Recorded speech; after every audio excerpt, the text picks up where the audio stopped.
Okay, सो प्यारे बच्चों, good afternoon. यहाँ पे आप देखो, हम लोगों ने लास्ट क्लास में सेल डिवीजन के बारे में पढ़ना शुरू किया और हमने माइटोसिस के बहुत सारे टाइप बेटा मैंने शायद आपको बताए थे लास्ट क्लास में, है ना?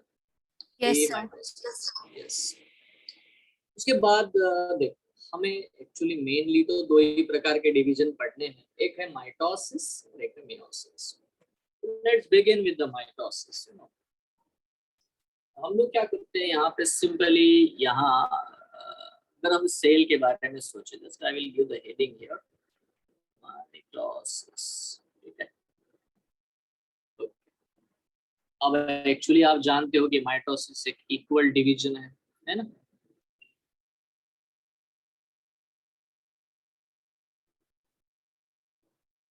Mitosis is the equal division. Now यहाँ पे हमें नोट करना है कि हमें प्रोसेस समझना है, बाकी तो आप कहीं से भी दुनिया भर का डेटा जमा करो, ठीक है, इंफॉर्मेशन आप बता सकते हो, बट प्रोसेस मतलब उसका अंडरस्टैंडिंग बहुत इंपॉर्टेंट बात है, ठीक है। नंबर 1, देखो हम लोग कहते हैं कि माइटोसिस दो हिस्सों में डिवाइड किया जाएगा, तो इसमें दो पार्ट होंगे माइटोसिस में। मतलब अगर सेल डिवीजन को देखोगे तो इसमें दो चीजें होंगी एम फेज में। एक होगा जिसको हम लोग कहते हैं कैरियोकाइनेसिस, करेक्ट है ना? तो दूसरा होगा बेटा साइटोकाइनेसिस, ठीक है। तो whenever you say about the karyokinesis, तो यहाँ पे कुछ फेजेस आते हैं। एक होता है जिसको हम कहते हैं प्रोफेज, फिर है बेटा मेटाफेज, फिर है एनाफेज,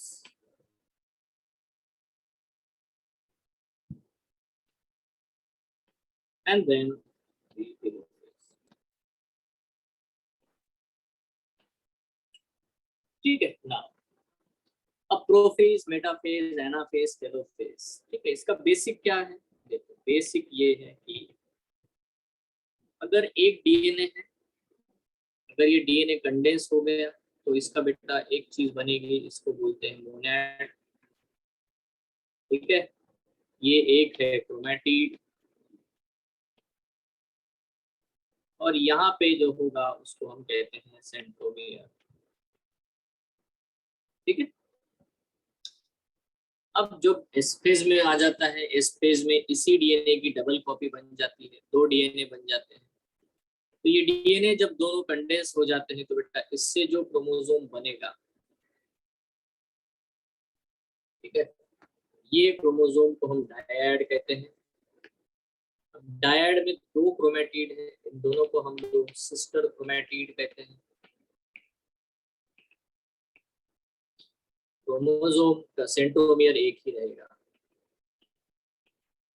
तो मोनैड का मीनिंग ही है बच्चों one chromatid one centromere. Dyad का मीनिंग है two chromatid one centromere. Clear?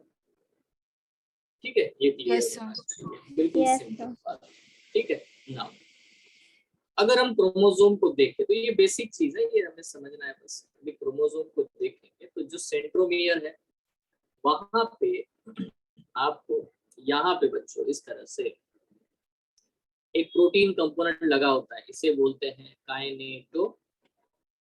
क्या कहते हैं इसे? काइनेटोकोर, ठीक है। सेंट्रोमियर है, सेंट्रोमियर के ऊपर काइनेटोकोर होता है और उसी से बेटा जुड़े होते हैं ट्यूबुलिन फाइबर्स, ठीक है, जो कि स्पिंडल फाइबर्स होते हैं, ठीक है। तो जो एनाफेज आएगा, एनाफेज में जैसे मैंने लास्ट क्लास में आपको बताया था, एनाफेज में सेंट्रोमियर स्प्लिट होता है। मतलब क्या होगा बच्चों, क्या होगा आपको पता है? इसके बाद की डायग्राम देख सकते हो आप लोग। अब ये फाइबर है, इन्होंने खींच लिया, ये सेंट्रोमियर है, दोनों जो डायड है उसको स्प्लिट कर दिया यार, डायड को स्प्लिट कर दिया, ठीक है। यहाँ पे काइनेटोकोर अटैच है, ठीक है, यहाँ पे काइनेटोकोर है, ठीक है, बट डायड को, है ना, ना, एक दूसरे से तोड़ दिया गया। अब ये कहाँ पे होगा बच्चों? ये होता है आपका एनाफेज में। तो एनाफेज एक ऐसी कंडीशन है जहां जिसमें डायड से मोनैड में कन्वर्जन होता है। मतलब इस तरह से बेटा ये आपको ट्रांजिशन देखने को मिलता है। I hope this is very crystal clear to all of you, because this is most important thing, you know, hello, to understand the mitosis. Is it clear? ठीक है now, Yes, one sir. by one we are going to understand the steps. If we start from the G1 stage, you know, G1 G2 जो हम लोग बात करते हैं, ये देखो G1 स्टेज जो है, जैसे कि हमने बात की, तो उसमें पूरा का पूरा न्यूक्लियस प्रेजेंट है। और इस न्यूक्लियस में हम लोग लेते हैं कि एक बेटा क्रोमैटिन है, फाइबर है, डीएनए है ना, उसका एक होमोलॉगस है। इसको थोड़ा अलग कलर लेते, ग्रीन कलर ले लेते। ये जो है बेटा ये दूसरा है। ये अब इतना उलझे हुए हैं आपको पता भी नहीं चल रहा, ठीक है।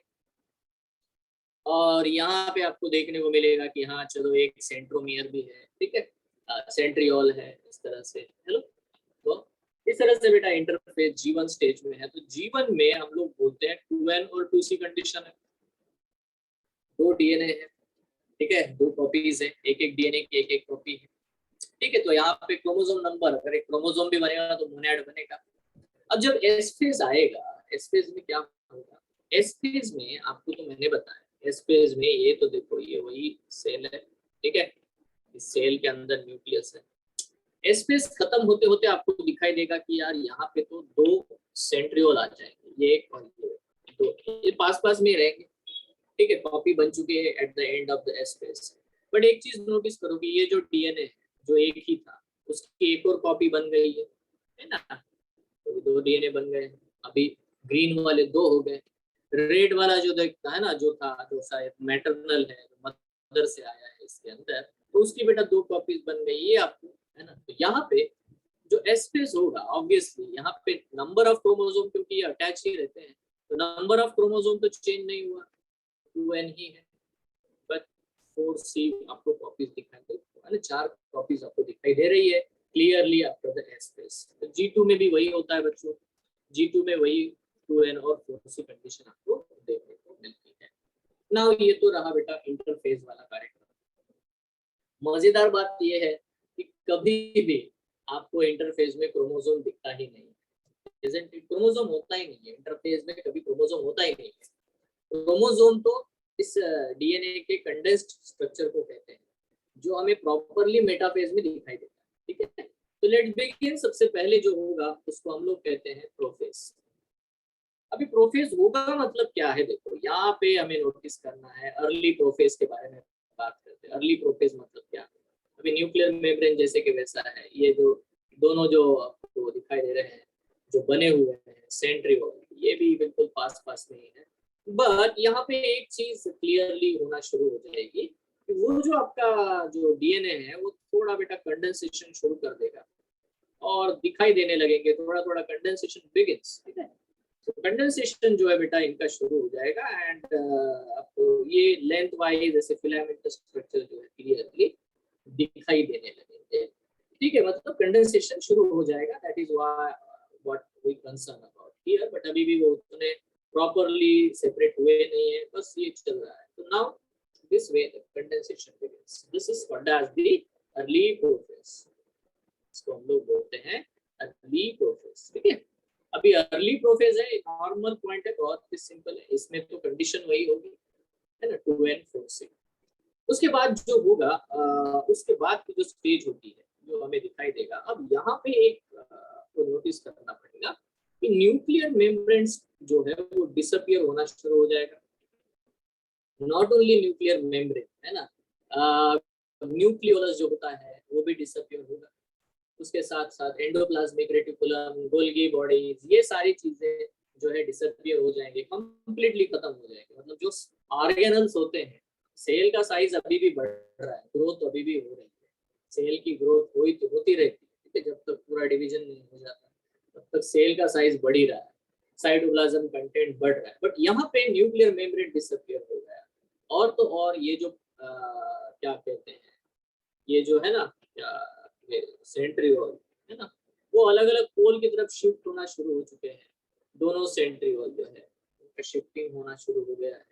और यहाँ पे आपको बहुत क्लियरली बेटा दिखाई देने लगेगा प्रॉपरली, और ज्यादा कंडेंसेशन आपको दिखाई दे रहा है, आप देख सकते हो, है ना। डायड जो है बेटा, है ना, दोनों पे ही आपको क्लियरली यहाँ पे आपको एग्जैक्टली इस तरह से मोर कंडेंसेशन दिखाई दे रहा है।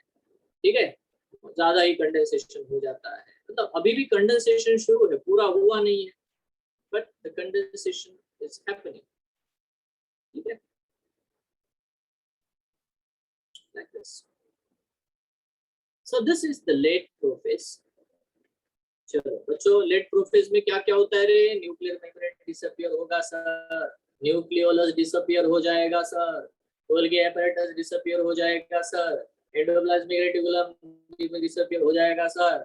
ये जो सेंट्रियोल होते हैं ना सर, ये अपना अपना पोल की तरफ शिफ्ट होते हैं और स्पिंडल फाइबर बनना शुरू हो जाते हैं सर। वेरी गुड बेटा, इजंट इट? हेलो। अच्छा, लेट प्रोफेज में क्या होगा सर? 2n4c कंडीशन होती है, 2n4c। अच्छा अच्छा, ठीक है। सेल की ग्रोथ खत्म हो गई क्या? नहीं सर, सेल का ग्रोथ चल रहा है, अभी भी चलता है। लेट्स हैपन है, इट हैपेंस। ओके, अच्छा फिर क्या होगा? देखो, फिर होगा एक बहुत ही बढ़िया स्टेज। इसके बाद जो स्टेज आती है वो बहुत ही सोचने वाली है, यहाँ पे आप नोटिस करो। ठीक है, फिर क्या होता है? फिर बहुत ही आसानी से आपको समझना है कि न्यूक्लियर मेम्ब्रेन पूरी तरह से गायब हो चुका है, दोनों सेंट्रियोल ने अपनी अपनी पोजीशन ले ली। नाउ यू कैन सी, ठीक है, दो पोल्स बेटा, अब इनके एस्ट्रल रेस प्रॉपर दिखाई दे रहे हैं। अब ये एनिमल सेल में ही एस्ट्रल रेस दिखाई देते हैं। ठीक है, मैं ये पॉइंट थोड़ा अभी क्लियर करूंगा, है ना। नाउ आपको दिखाई देगा कि यार ये जो क्रोमोसोम है ना, ये अब एक इक्वेटोरियल प्लेन के ऊपर अरेंज हो चुके हैं, एक बिल्कुल सेंटर में। तो आपको दिखाई देगा कि ये दोनों जो है वो बिल्कुल बेटा आपको आप बहुत ही ज्यादा कंडेंस्ड हो गए, बहुत ज्यादा, मतलब हाईली कंडेंस्ड क्रोमोसोम है। क्लियरली आपको बेटा दिखाई देगा, डायड क्लियरली दिख रहा है आपको, हेलो, है ना। तो इसीलिए आपको क्वेश्चन आएगा कि आप क्रोमोसोम की स्टडी, किसी भी इंसान के ऑर्गेनिज्म के कैरियोटाइप का स्टडी कौन से स्टेज में करते हो? तो आंसर क्या है? आंसर है सर मेटाफेज। क्यों? क्योंकि सर फाइनल जो कंडेंसेशन होता है that happens in the, है ना, the final condensation happens in the metaphase. So all the chromosomes appear very clearly. Yes sir, very clearly. अच्छा, ये है मेटाफेज, ये है मेटाफेज।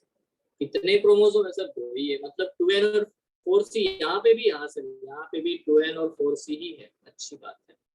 और क्या यहाँ पे बताना चाहूँ सर? यहाँ पे क्या है ना, एक और चीज हमें देखने को मिलती है, वो क्या है?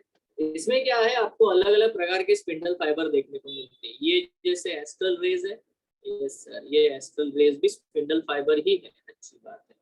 कुछ कुछ स्पिंडल फाइबर है ना सर, एक पोल से दूसरे पोल तक जाते हैं। क्या बात कर रहे हो? हाँ सर, मतलब इधर से इधर तक। हाँ सर, इधर से इधर तक।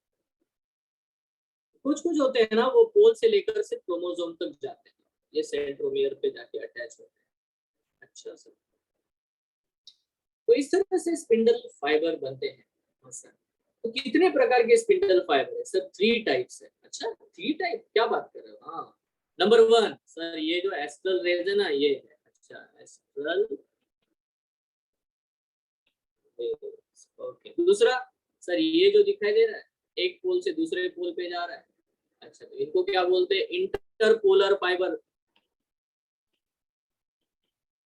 अच्छा, ये इंटरपोलर है sir.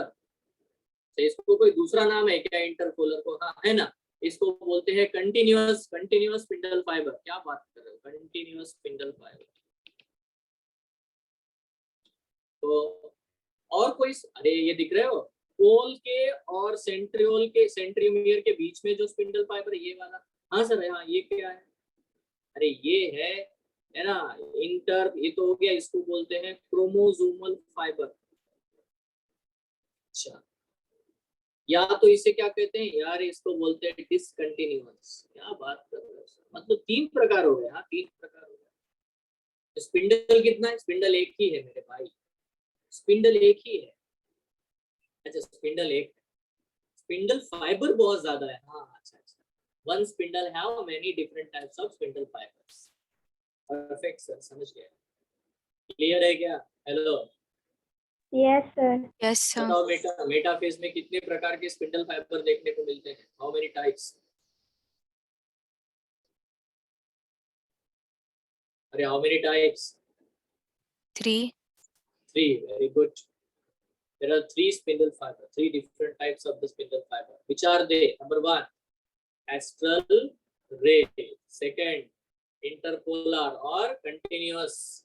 Or third, chromosomal or discontinuous. Everyone is clear?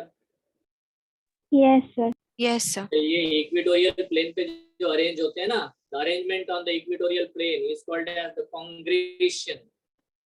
क्या बोलते हैं इसको? कांग्रेशन कहते हैं। कांग्रेशन मतलब एक जगह जमा हो जाना, कांग्रेस मतलब ग्रुप। तो ऑल द क्रोमोसोम्स, अभी यहाँ तो 2 ही दिखाए हैं, हमारे अंदर तो 46 होते हैं पेयर्स।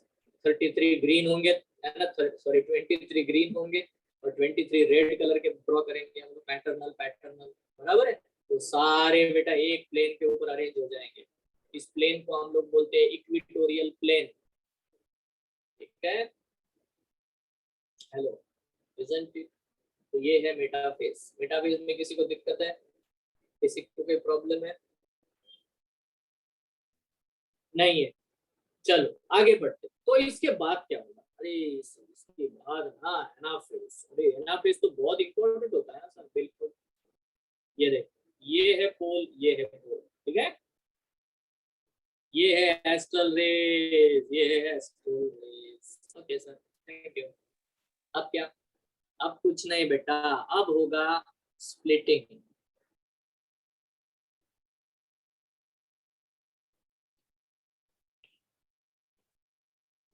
तो सर ये क्रोमोसोम मतलब डायड से मोनैड में कन्वर्ट हो गए? बिल्कुल। अरे हाँ सर, ठीक है। इधर भी वही हाल होगा। बिल्कुल सर, ऐसा ही होगा। अरे भाई उल्टा क्या होगा, ऐसा होना।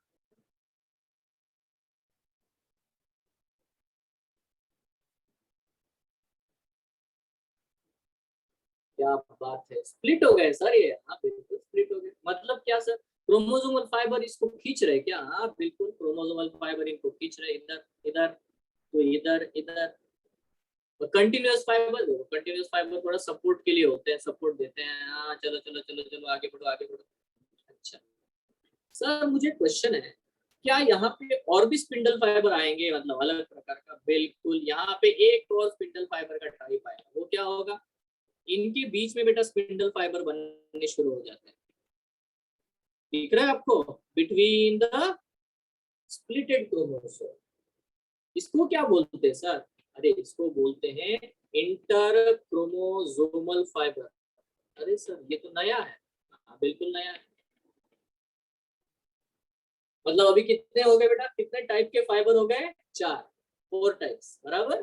कौन कौन से हैं सर? ये तो है एस्ट्रल रेज, ये है क्रोमोसोमल, ये है इंटरपोलर और ये है इंटर क्रोमोसोमल। वाह, कहानी क्लियर है आपको?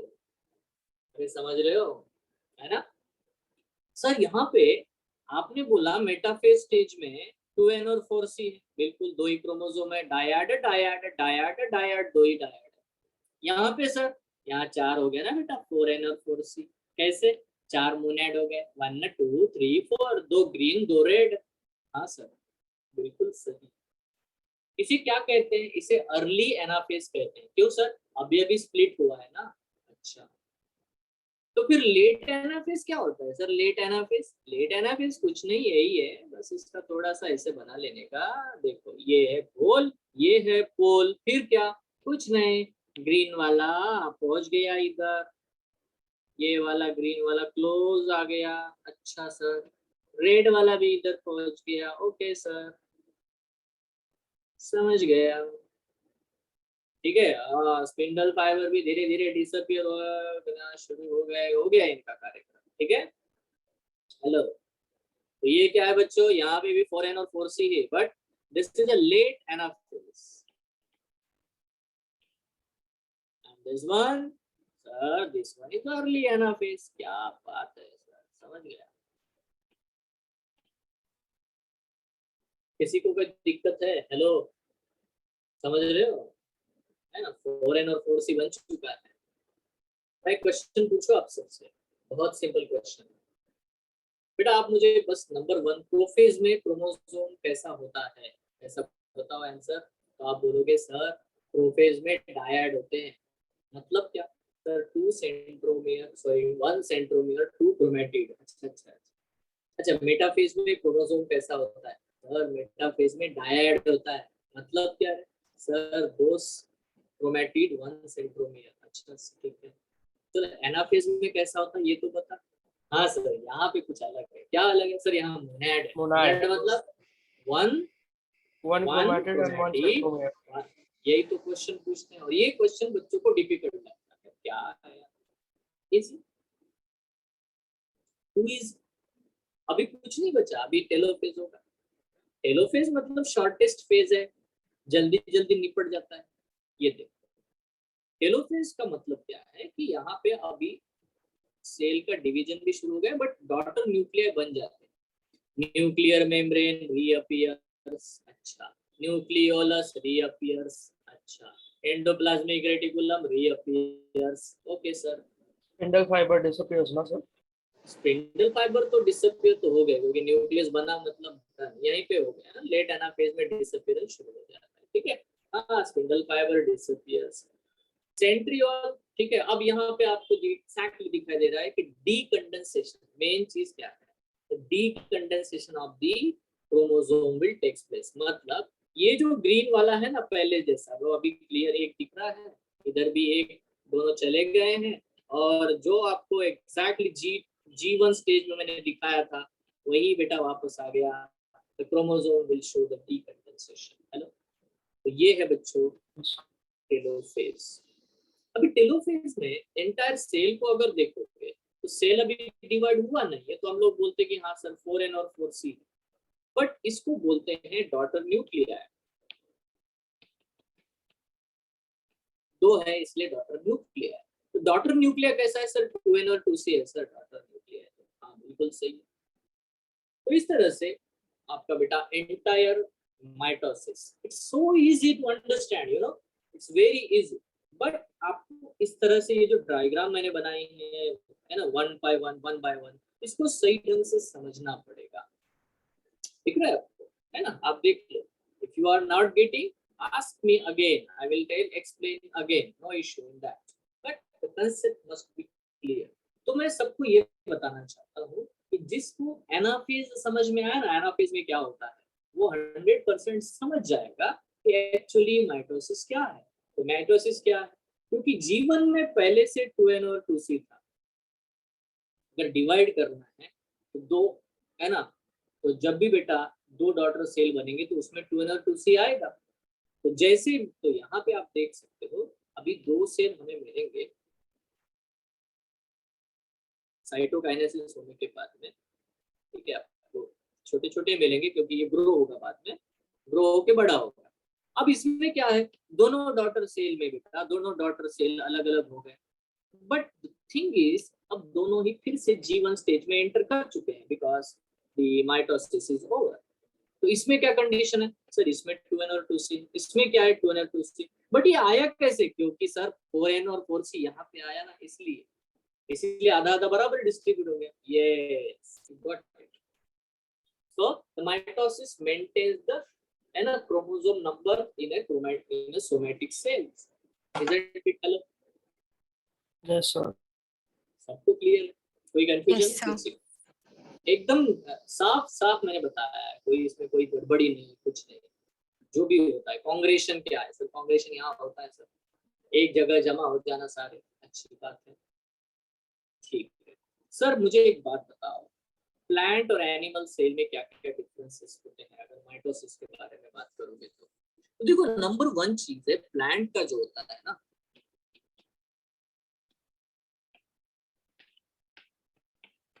प्लांट का जो माइटोसिस है उससे हम लोग बोलते हैं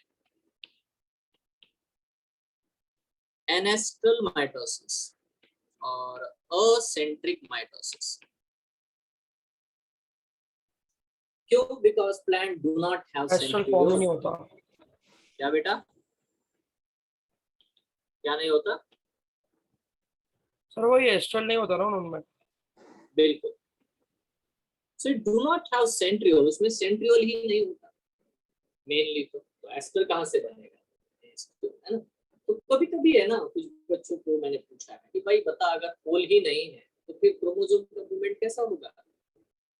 तो प्लांट सेल का अगर हम लोग एनाफेज ड्रॉ करें, मेटाफेज ड्रॉ करें, तो देखो प्लांट सेल की खूबी ये है कि उनके ऊपर बड़ा सा थिक सा सेल वॉल है जो प्लांट सेल को सपोर्ट करता है। ठीक है, अगर हम लोग बात करें यहाँ पे प्लांट सेल में, अगर मैं डायरेक्टली ड्रॉ कर लेता हूँ, ठीक है, ये देखो, अगर उसके क्रोमोसोम इक्वेटोरियल प्लेन पे अरेंज हो चुके हैं, सो नाउ स्पिंडल जरूर बनता है बेटा, वहां पे भी स्पिंडल बनता है, ऐसा नहीं कि स्पिंडल नहीं बनेगा, it will also form the spindle, you know. बस यही कि इसके पास पोल नहीं है, देयर इज नो पोल, क्योंकि वैसे इसको जरूरत होती नहीं है। ठीक है, तो spindle fibres are actually made from the tubulin protein. अब ये लास्ट क्लास में मैंने आपको बताया था। ठीक है, जो भी स्पिंडल फाइबर होते हैं वो कैसे बनते हैं बेटा? From the tubulin protein. Tubulin क्या है बच्चों? एक कॉन्ट्रैक्टाइल प्रोटीन है।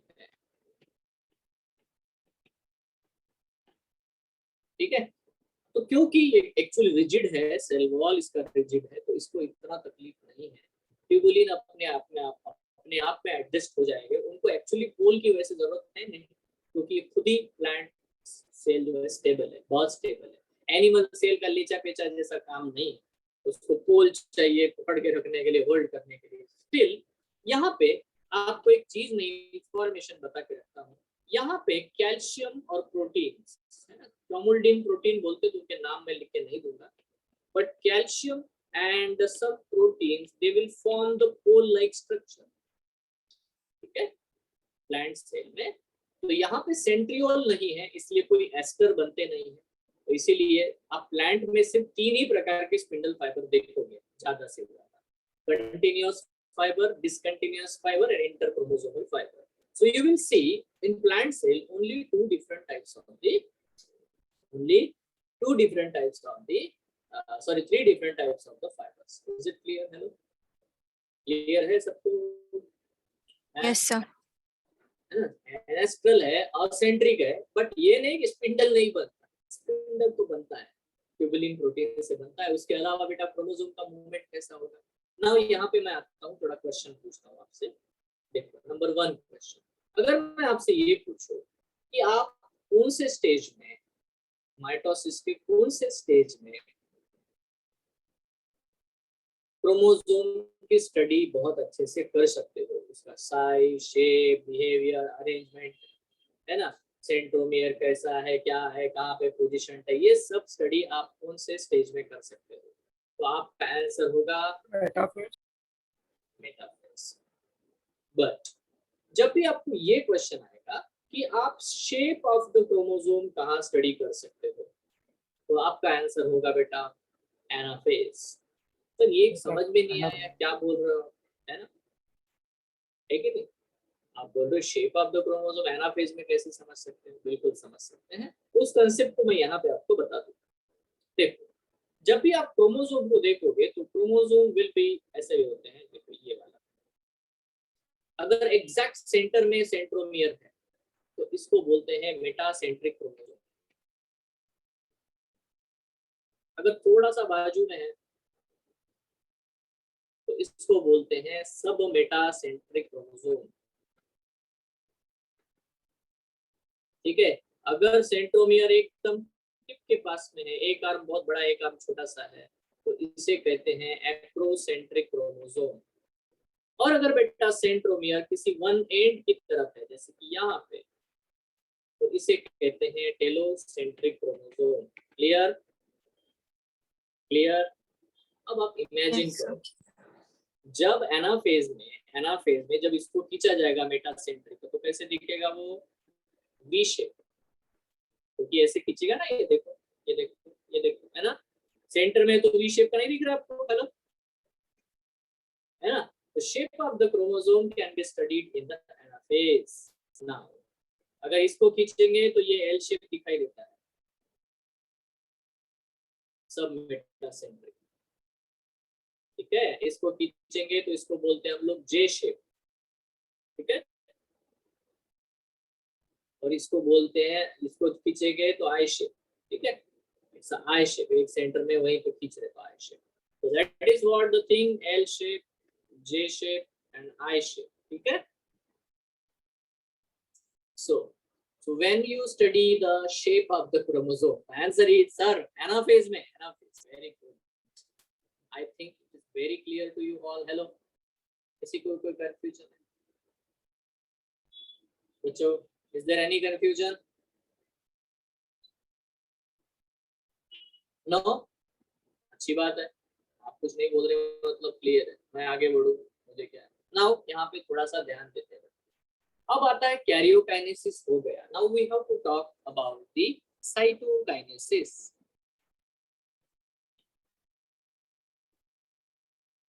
नाउ एनिमल सेल में अलग प्रकार से साइटोकाइनेसिस होता है। Let's think about this. देखो आप अगर ड्रॉ करो तो ये है बच्चों टेलोफेज। अब ये टेलोफेज जो आया ना, यहाँ पे न्यूक्लियर मेम्ब्रेन रीअपीयर हो गया है, यहाँ पे न्यूक्लियर मेम्ब्रेन रीअपीयर हो गया है। आप सोचोगे सर ये इधर इधर से दब क्यों रहा है, दोनों तरफ से ये दब क्यों रहा है? तो क्या होता है कि जो इक्वेटोरियल प्लेन था मेटाफेज में जो बना था, उसके सराउंडिंग में बिल्कुल बेटा आजू बाजू में एक ऐसा रिंग बन जाता है, ठीक है। ये रिंग बनता है बच्चों एक्टिन प्रोटीन से, और धीरे धीरे ये रिंग छोटा होता चला जाता है। यू नो एक्टिन प्रोटीन आप कहाँ पे पढ़ोगे? आप जब मसल्स के बारे में पढ़ोगे ना हमारे, तो मसल्स में ये कॉन्ट्रैक्टाइल एक्टिन प्रोटीन प्रेजेंट होता है। तो ऐसा ही एक्टिन प्रोटीन रिंग, ठीक है, बनता है, ठीक है। फिर बाद में आपको ऐसा दिखाई देगा, देखो एक्टिन प्रोटीन रिंग बहुत छोटा हो गया है, इक्वल होना चाहिए ना, आप थोड़ा सही है, ठीक है। तो डिप्रेशन बेटा और भी अंदर आ चुका है, और अल्टीमेटली एक्टिन प्रोटीन पूरी तरह से कॉन्ट्रैक्ट होकर खत्म हो जाता है। उस वक्त आपको दो अलग अलग सेल मिलेंगे, मतलब ये दोनों सेल सेपरेट हो जाएंगे एक दूसरे से। Is it clear? हेलो, ठीक है ना। इसको बोलते हैं बेटा cleavage furrow formation.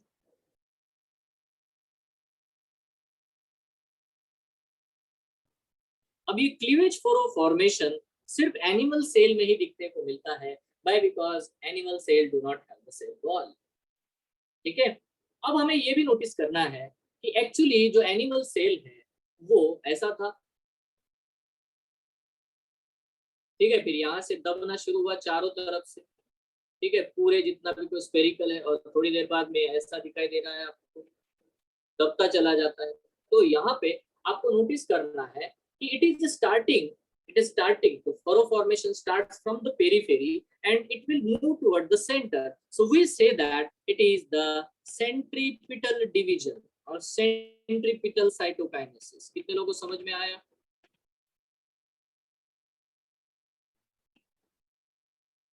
Starts from periphery to center, ठीक है। तो कॉन्ट्रैक्टाइल प्रोटीन जो है पूरा पेरिफेरी में बना, सेंटर में एग्जैक्टली जहां इक्वेटोरियल प्लेट था, और फिर वो कॉन्ट्रैक्टाइल प्रोटीन दबता दबता दबता दबता जो है चला जाएगा, श्रिंक होता चला जाता है। जितना श्रिंक होता है बेटा वहां पे बराबर प्लाज्मा मेम्ब्रेन को खींचता चला जाता है, and ultimately it will break that two cells, ठीक है। Hello, is it clear? Hello, is it clear? है ना। अब देखो यहाँ प्लांट सेल में क्या कार्यक्रम होता है। प्लांट सेल का प्रॉब्लम ये है कि प्लांट सेल ऐसा कुछ कर नहीं सकता because it has the rigid cell wall.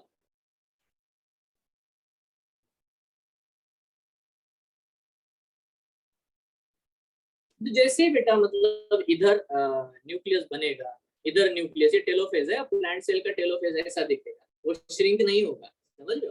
आपको आपको पता है कि यार यहाँ पे स्पिंडल फाइबर थे और यहाँ पे था इक्वेटोरियल प्लेट, तो होता क्या है, यहाँ पे एक छोटा सा बेटा स्पिंडल फाइबर जमा होकर के एक प्लेट बन जाता है, ठीक है। यहाँ जमा हो जाते हैं फ्रैग्मोप्लास्ट। फ्रैग्मोप्लास्ट में क्या होता है बेटा, tubulin protein plus Golgi vesicles, ठीक है। गोल्गी वेसिकल चीजें लाके जमा करना शुरू कर देते हैं तो धीरे से बेटा छोटा सा प्लेट बन जाता है यहाँ पे सेंटर में ना। ये प्लेट जो है जो सेंटर में बना, ये धीरे धीरे बेटा फैलता चला जाता है, बड़ा होता चला जाता है, इंक्रीज होता चला जाता है, और ultimately it makes a particular separation between two cytoplasms. Hello, ठीक है। तो ये जो प्लेट बनती है ना फ्रॉम द फ्रैग्मोप्लास्ट, इसको बोलते हैं सेल प्लेट। तो सेल प्लेट फॉर्मेशन बेटा प्लांट सेल में होता है फ्रॉम द फ्रैग्मोप्लास्ट। फ्रैग्मोप्लास्ट क्या होता है, it is the deposition of the tubulin proteins and the Golgi vesicles. ये सब क्वेश्चंस आते हैं बच्चों ना। आप में से कितने बच्चे बताएंगे अगर मैं यहाँ इसको सेंट्रीपिटल बोलूंगा तो ये सही होगा क्या? Is it centripetal? No, sir. Centrifugal. Exactly. तो प्लांट सेल में जो भी होगा इसको हम लोग बोलते हैं सेंट्रीफ्यूगल साइटोकाइनेसिस। कितने लोगों को समझ में आ रहे? बिकॉज इट स्टार्ट्स फ्रॉम, बोलो, स्टार्ट फ्रॉम सेंटर, सेंटर से शुरू हुआ टू पेरीफेरी, ठीक है। तो बेटा वो सेंटर से शुरू होता है और पेरीफेरी की तरफ मूव होता है, इसीलिए इसको सेंट्रीफ्यूगल साइटोकाइनेसिस कहते हैं। Okay, so it should be very very clear। Cell plate बीच में बनता है। नाउ अंडरस्टैंड दैट कि मैं आपको यहाँ पे एक छोटी सी बात बता देता हूँ। देखो ये एक सेल है बच्चों, ये एक सेल ठीक है, ये उसका सेल वॉल है ना। थोड़ा बना लेता हूँ।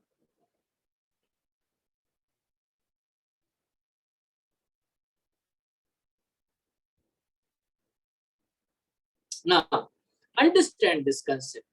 ये जो है बच्चों ग्रीन कलर का सेल वॉल है ऊपर वाले सेल का, ये ग्रीन कलर का सेल वॉल है नीचे वाले सेल का, ये दोनों डॉटर सेल बने हैं। तो आपको देखने को मिलेगा एक बहुत ही इंटरेस्टिंग फैक्ट, दो सेल्स के बीच में हमेशा यहाँ पे, दो सेल्स के बीच में यहाँ पे सीमेंटिंग मटेरियल होता है बिटवीन द सेल वॉल। इसको बोलते हैं बच्चों middle lamella। Middle lamella is made up of the calcium pectate and the magnesium pectate, ठीक है।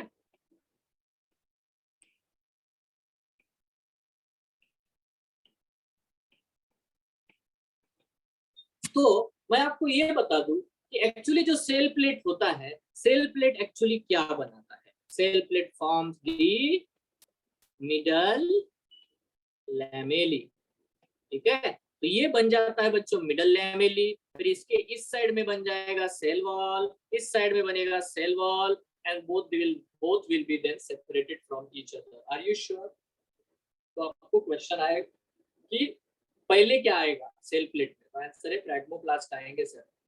अच्छा, फ्रैगमेंट्स ना, फ्रैगमेंट्स, छोटे छोटे फ्रैगमेंट्स, ट्यूबुलिन गोल्गी वेसिकल्स, ठीक है, वो जमा होते हैं। फिर क्या सर, इसका बनेगा सेल प्लेट। अच्छा, फिर सेल प्लेट क्या जगह पे क्या आ जाएगा, मिडल लैमेली आएगा सर। अच्छा, और दोनों तरफ फिर सेल वॉल बनेगा। इस तरह से हमें बेटा ये ऐसी चीज देखने को मिलती है। I hope it is very very clear to you all. Centrifugal है, सेल प्लेट बनता है, ट्यूबुलिन प्रोटीन स्पिंडल के टुकड़े जो है वो, और गोल्गी वेसिकल्स के जमाव से। यस, हेलो, साइटोकाइनेसिस समझ में आया? दोनों का अलग अलग है। Yes, sir. Yes, sir. So this is end of the mitosis in the both cell, one that is an animal cell as well as the plant cell. So number one, now how to give the answer for the questions. So you have to remember G1 में हमेशा 2N और 2C होता है। S में बेटा DNA की copies बन जाती है तो 4C बन जाता है। G2 में जैसा का वैसा होता है, प्रोफेज में वैसा ही होता है सर, एना मेटाफेज में वैसा ही होता है सर, अच्छा, एनाफेज में सर यहाँ पे स्प्लिटिंग होता है, ओरेन बन जाता है। टेलोफेज में सर वैसा ही होता है, बट डॉटर न्यूक्लिया में 2n और 2c होता है। तो डॉटर सेल में क्या होता है सर, वहां पे फिर से 2n और 2c आ जाता है। तो याद रखने वाली बातें कौन सी सर, एनाफेज और एस्पेस। एस्पेस क्यों सर, वहां पे कॉपीज बढ़ जाती है, और एनाफेज क्यों सर, वहां पे नंबर बढ़ जाता है। अरे अच्छा, समझा, आपको समझा क्या? यस और no, it's a simple thing. Yes, sir. Yes, sir. What they ask, एक सेल है, उसके जीवन स्टेज में उसके पास 22 क्रोमोसोम्स एंड 84 पिकोग्राम डीएनए। वो पूछेंगे बताओ इसके एनाफेज में और उसके डॉटर सेल में कितने क्रोमोसोम होंगे और कितना अमाउंट ऑफ डीएनए होगा, ऐसा वो पूछेंगे, क्योंकि उसके जीवन का हमें नंबर दिया है। Can you tell me? You can, yes you know, जीवन में 2n होता है सर, और एनाफेज में 4n हो जाता है, तो एनाफेज में 44 हो जाएगा ना सर। क्या बात कर रहा है, क्या टैलेंट पाया तूने भाई, है? अच्छा, 2n इज इक्वल टू 22 है ना, जीवन में 22 क्रोमोसोम नंबर दिया है, तो 2n इज इक्वल टू 22 है, तो 4n कितना हो जाएगा 44। जीवन में 2c का अमाउंट कितना दिया है सर, 84 पिकोग्राम डीएनए दिया है सर, पिकोग्राम में मेजर करते हैं। हाँ सर, पिकोग्राम। तो फिर एनाफेज में अमाउंट ऑफ डीएनए कितना हो जाएगा, डबल हो जाएगा सर। 168. हाँ, थैंक यू। और डॉटर क्रोमोसोम में गिनने की जरूरत ही नहीं है, उतना ही होगा, क्योंकि जो भी डॉटर सेल है वही है ना यार, है ना? Is it clear? तो क्वेश्चन ऐसे आते हैं, क्वेश्चन कुछ भी आए वो G2 से पूछ ले, और अगर आपको ये पता है ना, ये अगर आपको आता है तो यार आपको डरने की कोई बात ही नहीं है। इज इट, है ना? जीवन में 2n 2c, एस में 2n 4c, G2 में 2n 4c, तो बाकी तो 2n 4c है। एनाफेज में आते ही 4n और 4c हो जाता है, आपको पता है। इफ यू नो इट, आपके लिए बेटा ऐसे क्वेश्चन तो चिल्लर है, इजंट इट? हेलो, है ना? हाँ सर. इजी, बिल्कुल easy. So that's all about for the mitosis. Okay, that's all about the mitosis. Now I want to show it in the slides. So ये देखो, यहाँ पे है बच्चों mitosis, दो सेल बने हैं, बन जाओ। Okay. Okay. Now, so what is this mitosis, भाई? It is the cell division, equatorial equational division होता है, जितना होता है उतना ही होता है, all these things are there. ये थोड़ा देख लेते हैं, आगे क्यों चला गया?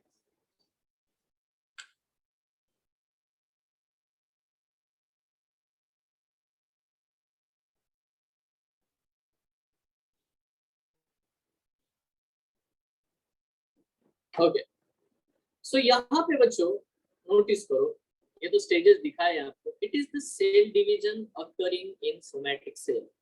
तो सोमैटिक सेल में ये डिवीजन होता है माइटोसिस, ठीक है, चाहे वो हैप्लॉइड सोमैटिक सेल क्यों ना हो, है ना, बट वहां पे माइटोसिस होगा।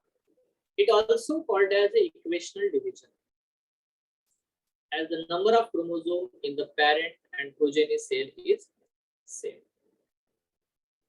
Mitosis is generally seen in a diploid cells, बराबर, ठीक है। माइटोसिस हमेशा जनरली डिप्लॉइड सेल में होता है, बट जरूरी नहीं कि हमेशा हो। It also occurs in haploid cells of some lower plants. Gametophytes में होता है ना, in some social insects.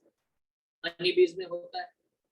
Social insect मतलब हनी बीज, वास्प, टर्मिट्स, एंड्स, ठीक है, सोशल इंसेक्ट, है ना, तो इनमें होता है, ठीक है। हनी बीज के बारे में एक्चुअली वो बात कर रहे हैं, ड्रोन बनता है, हैप्लॉइड ड्रोन। तो हैप्लॉइड ऑर्गेनिज्म भी बनते हैं तब माइटोसिस होगा haploid.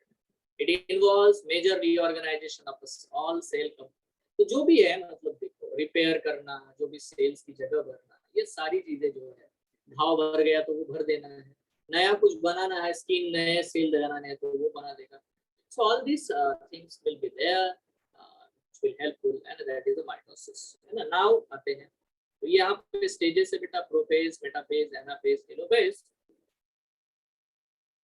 You know this prophase, early prophase आपको दिखाई दे रहा है.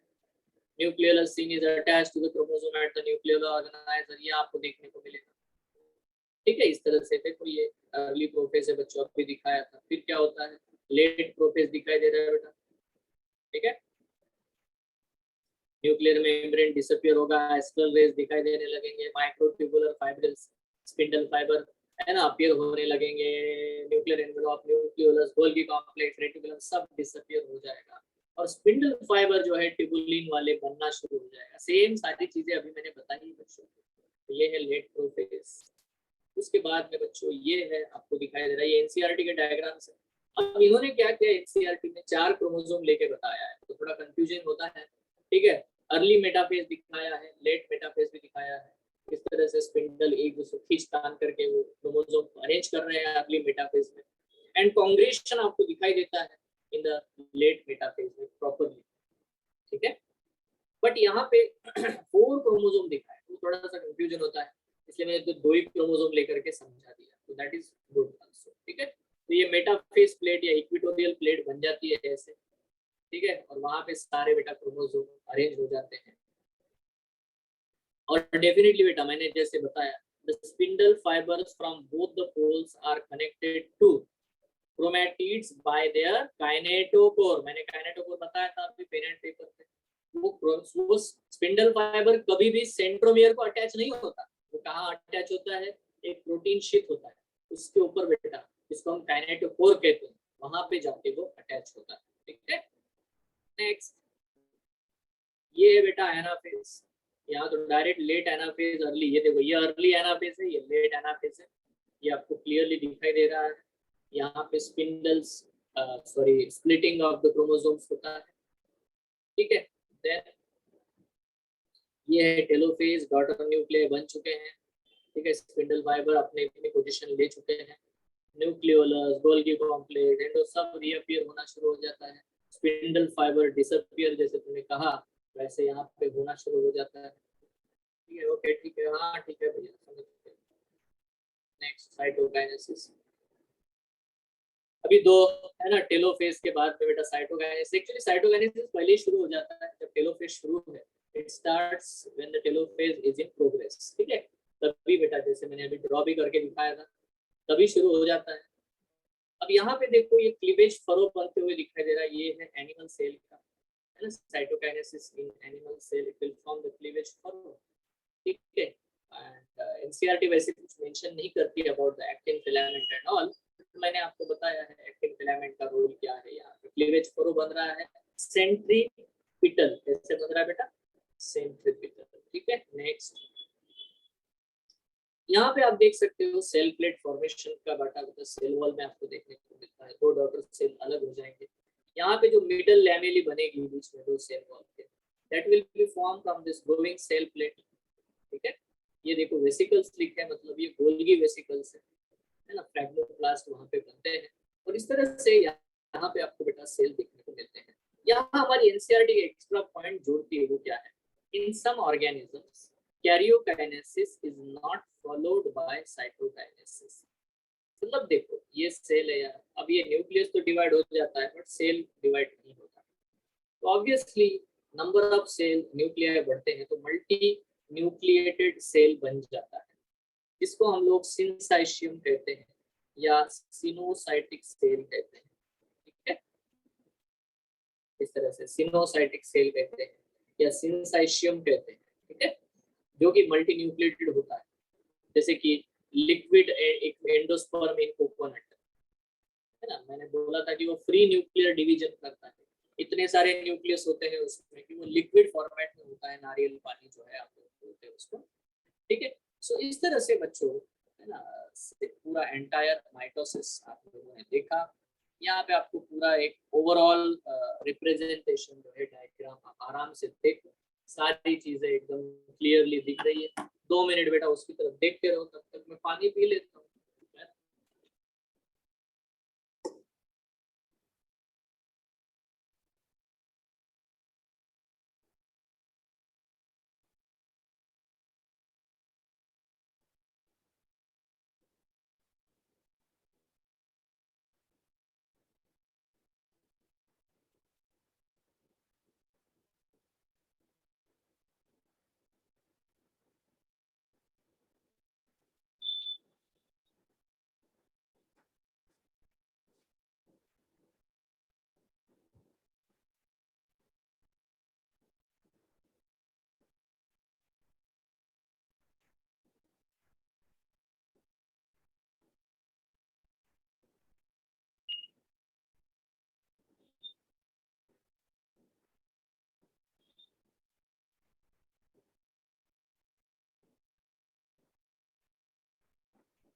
हाँ, अब आते हैं मेन चीज। ये था बेटा माइटोसिस, है ना। माइटोसिस वैसे इजी है ना। अब आता है meiosis.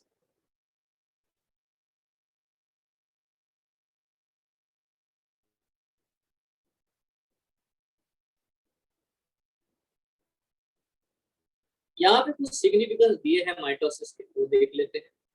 It produces diploid daughter cells with identical genome. तो वैसा ही होगा, आइडेंटिकल जीनोम बना देंगे, ठीक है। Diploid daughter cells with identical genome. यहाँ पे जो भी सेल बनते हैं माइटोसिस से वो क्लोन होते हैं। क्लोन मतलब कोई वेरिएशन थोड़ी आता है, एक जैसे ही बनते हैं। इसलिए यहाँ पे आइडेंटिकल जीनोम ये वर्ड यूज किया है, ठीक है। क्लोनिंग, क्लोन मतलब जेनेटिकली सिमिलर होते हैं माइटोसिस से बनने वाले सेल, क्योंकि उसमें कोई वेरिएशन आता है नहीं। Now it helps to retain the same chromosome number in all somatic cell। तो जितने भी सोमैटिक सेल हैं उनमें बेटा सेम क्रोमोसोम नंबर है ना रिटेन होता है। It helps to retain the same chromosome number in all somatic cell. तो हमारे बॉडी में जितने भी सेल होंगे सब में एक जैसा ही क्रोमोसोम नंबर होगा। ऐसा नहीं कि किसी सेल में 46 है, किसी में 23 है, किसी में है ना 40 है, किसी में 30 है, ऐसा कुछ नहीं होता है, ठीक है। It helps in the body growth of multi cellular organism. तो हमारी बॉडी जो बनती है पूरी मल्टी सेलुलर ऑर्गेनिजम्स की, वो जाइगोट से शुरू होती है, और जाइगोट से बेटा एक सिंगल सेल से पूरी ट्रिलियंस ऑफ सेल्स वाली बॉडी बन जाती है, ठीक है, किसी भी ऑर्गेनिज्म की। So mitosis is the meristematic tissue in the meristematic tissues, helps in the continuous growth of the plant throughout the life। हम लोगों ने एनाटॉमी ऑफ फ्लावरिंग प्लांट भी पढ़ा, उसमें भी क्या था यार, हर जगह माइटोसिस तो हो रहा था, चाहे सेकेंडरी ग्रोथ हो रहा हो, चाहे प्राइमरी ग्रोथ हो, जो भी मेरिस्टेमेटिक सेल्स है तो माइटोसिस करते हैं। It restores the nucleocytoplasmic ratio. देखो ये पॉइंट मैंने आपको पहले दिन भी बताया था कि why cell want to divide, बराबर है ना। इसके दो कारण मैंने आपको बताया, करेक्ट है। बिकॉज सेल को अपने है ना साइटोप्लाज्म के अमाउंट को कंट्रोल करना है। न्यूक्लियस का अमाउंट और साइटोप्लाज्म का अमाउंट का रेशियो फिक्स होना चाहिए, वो प्रॉपर प्रोपोर्शन में होना चाहिए। अगर प्रोपोर्शन बदल गया तो फिर तो इश्यू होता है। इसलिए सेल जो है वो चाहता है कि वो अपने प्रॉपरली है ना सेल का डिस्टर्ब है ना, डिस्टर्ब जो भी हो जाएगा रेशियो उसको करेक्ट कर ले, है ना। सेल ग्रोथ की वजह से जो डिस्टर्ब हो गया उसको करेक्ट कर ले। It helps in the cell repair replacement. Example cells of the upper layer of the epidermis. हमारी त्वचा है, स्किन है ना, हमारे बहुत सारे स्किन के सेल तो बेटा डेड लेयर निकलते रहते हैं, dead cells. Lining of the gut, हमारे इंटेस्टाइन का जो लाइनिंग है, गट लाइनिंग है। ब्लड सेल्स, ब्लड सेल तो बेटा कितने बनते हैं, आरबीसीज, डब्ल्यूबीसीज, इनकी कोई लाइफ है ना, लाइफ स्पैन तो फिक्स है, उतने दिन जीते हैं, फिर नए वाले बेटा डब्ल्यूबीसीज, आरबीसीज, प्लेटलेट्स बनाए जाते हैं। सो इन सभी प्रोसेसेस के लिए माइटोसिस बहुत ज्यादा इसेंशियल है। बट माइटोसिस गैमेट्स बनाने के लिए भी चाहिए। अभी जैसे कि एल्गी में गैमेट माइटोसिस से तो बनते हैं, ऐसा थोड़ी है कि सर गैमेट बनाने के लिए सिर्फ मियोसिस होना चाहिए, बिल्कुल भी नहीं। हमने पढ़ा है haplontic life cycle. Gametophytic plant body क्या करता है, सेक्स ऑर्गन प्रोड्यूस करता है, हैप्लॉइड सेक्स ऑर्गन, और haploid sex organ direct gamete बनाते हैं, है ना। तो बेटा गैमेट के सिंथेसिस के लिए, फॉर्मेशन के लिए भी माइटोसिस यूज होता है, ठीक है। असेक्सुअल रिप्रोडक्शन तो बेटा कंप्लीटली माइटोसिस के ऊपर निर्भर है, डिपेंडेंट होता है।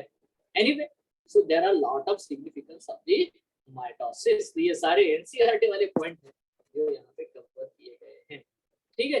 हाँ, इससे कोई वेरिएशन नहीं आता, इससे कोई इवोल्यूशन नहीं हो सकता, ठीक है। बट ये मेंटेनेंस में इंपॉर्टेंस है, मेंटेनेंस में लगा रहता है। So that is all about what the mitosis. अब बात करते हैं मियोसिस। आप इस एनिमेशन को थोड़ा धीरे से ध्यान से ऑब्जर्व करना। अभी देखो ये मेटाफेज पे अरेंज हो गए, देखा, बट यहाँ पे सेंट्रोमियर स्प्लिट नहीं हुआ, डिसजंक्शन हो गया, दोनों डायड एक तरफ चले गए, अब दोनों डायड सेपरेट हो गए, दो डॉटर सेल ऐसे बने जिनमें डायड है। अब फिर से मेटाफेज 2 आया, मेटाफेज 2 में अब एनाफेज 2 में सेंट्रोमियर डिस्प्लेस हुआ और 4 डॉटर सेल बने जिनमें बेटा एन सी कंडीशन है। दिख रहा है क्या? हेलो, ठीक है। यहाँ पे एक्चुअली ऑब्जर्व करने वाली बात क्या होती है? ऑब्जर्व करने वाली बात मियोसिस उसे ही समझ में आता है जिसे माइटोसिस के एनाफेज में क्या होता है ये पता है।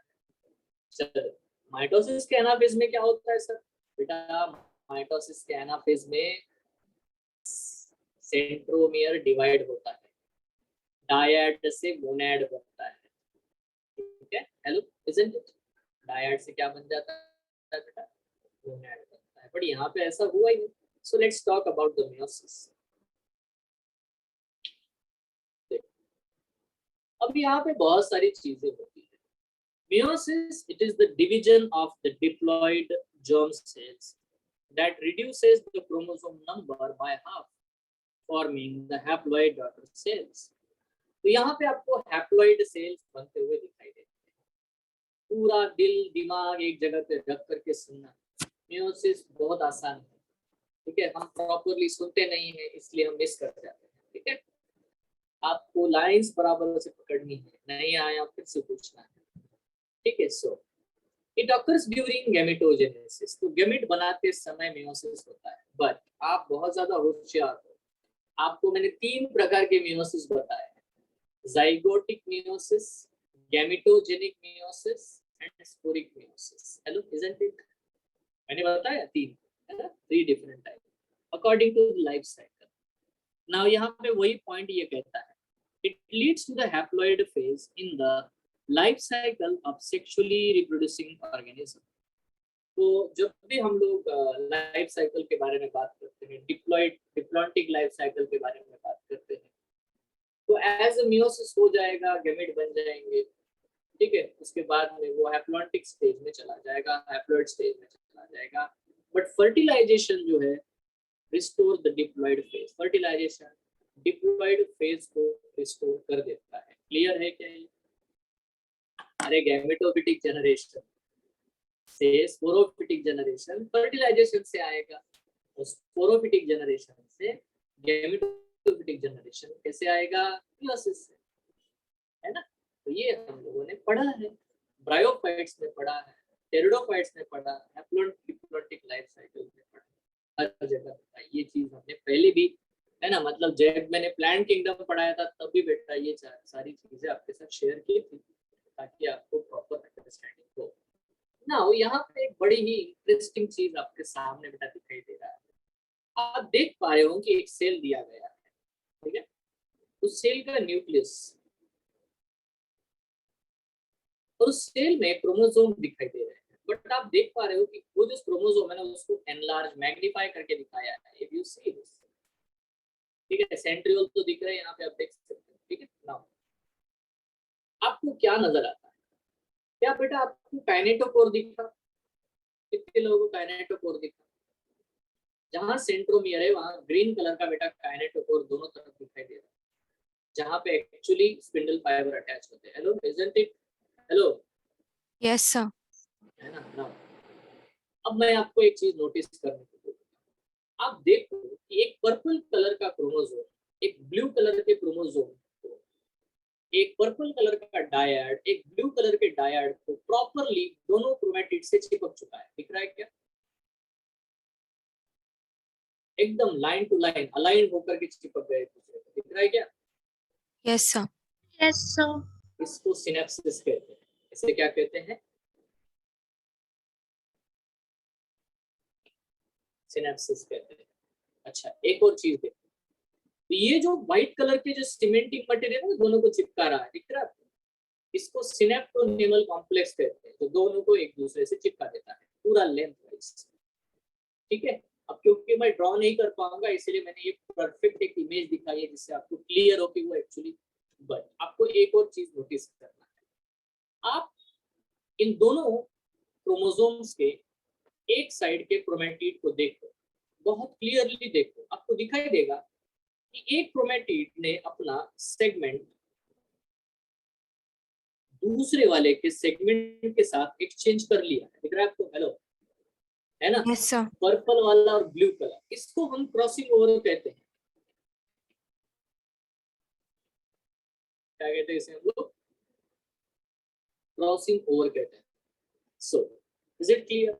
अब ये सारी चीजें मेयोसिस में होती है, इसीलिए बहुत ध्यान से कान खोल के चीजों को सुनना है। आज के क्लास में शायद ही होगा, तो मैं नेक्स्ट क्लास में आपको बता दूं कि मैं बहुत सारी ऐसी थोड़ी थोड़ी बातें बताऊंगा जिससे आपका 12th स्टैंडर्ड में जब मैं आपको जेनेटिक्स पढ़ाऊंगा तो उसका बेसिस थोड़ा सा आपका क्लियर रहे। ठीक है? सो कुछ बेसिक पॉइंट, क्योंकि मेयोसिस बहुत ज्यादा जुड़ा हुआ है बेटा जेनेटिक्स के साथ। ठीक है? क्योंकि गैमेट बनते हैं, इंफॉर्मेशन ट्रांसफर होती है, जेनेटिक रिकॉम्बिनेशन होता है, क्योंकि क्रोमोसोम अपने सेगमेंट्स को एक्सचेंज भी कर लेते हैं। ठीक है? So we'll talk about this in very simplified manner so that you will understand it and retain it for the further use. Anyway, तो इस तरह से बेटा क्रोमोसोम से एक दूसरे से चिपकते हैं and all the things will happen. But ये स्टेजेस कब कब होती है, क्या क्या होती है, इनको हम लोग देखेंगे, समझेंगे। Now, की फीचर्स क्या है मेयोसिस के? देखो, पहली बात होती है इट इन्वॉल्व्स 2 साइकिल्स। इसमें 2 साइकिल इन्वॉल्व होते हैं। एक होता है मेयोसिस 1 और उसके बाद होता है मेयोसिस 2। ठीक है? बट एक ही बार डीएनए का डिवीजन होगा, एस फेज में ही डीएनए रेप्लिकेशन होता है। ऐसा नहीं कि सारे एक बार मेयोसिस हो रहा है, दूसरी बार हो रहा है तो 2 बार डीएनए का रेप्लिकेशन हो, ऐसा नहीं होता। डीएनए का डिवीजन सिर्फ एक बार होगा एस फेज में, वो भी इंटरफेज में होता है।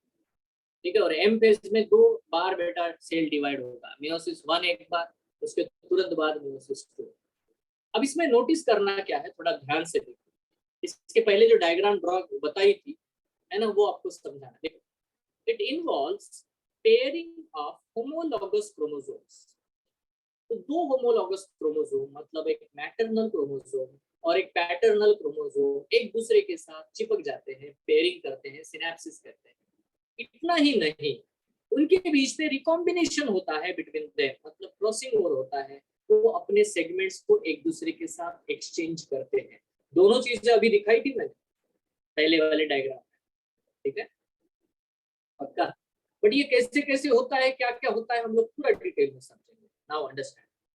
Meiosis 1 begins after the replication of the parental chromosome to form the identical sister chromatid at the S phase. तो S phase हो जाएगा, G2 आ जाएगा, फिर उसके बाद शुरू होगा meiosis 1 और फिर उसके बाद आता है meiosis 2 और आखिरी में हमें मिलते हैं 4 haploid cells are formed at the end of the meiosis 2। तो आपको दिखाई दे रहा है, ये जो दिखाई दे रहा है बेटा, यहाँ से शुरू हो गया। ठीक है? आप देख सकते हो यहाँ पे एक इमेज दी है, प्रॉपर इमेज है, but no need of observing that much. तो मैं ड्रॉ करके ही दिखाऊंगा आपको, जैसे अभी मैंने माइटोसिस समझाया वैसे ही मैं मेयोसिस को भी समझाऊंगा। बट नाउ यहाँ पे नोटिस क्या करना है कि मेयोसिस 1 और मेयोसिस 2 इसके कैरियोकाइनेसिस, साइटोकाइनेसिस वैसा ही होगा जैसा वहां पे हुआ था माइटोसिस में। यहाँ पे अभी हम लोग सिर्फ कैरियोकाइनेसिस को ही डिस्कस करते हैं। मेयोसिस 1 में 4 स्टेजेस है, प्रोफेज 1, मेटाफेज 1, एनाफेज 1, टेलोफेज 1।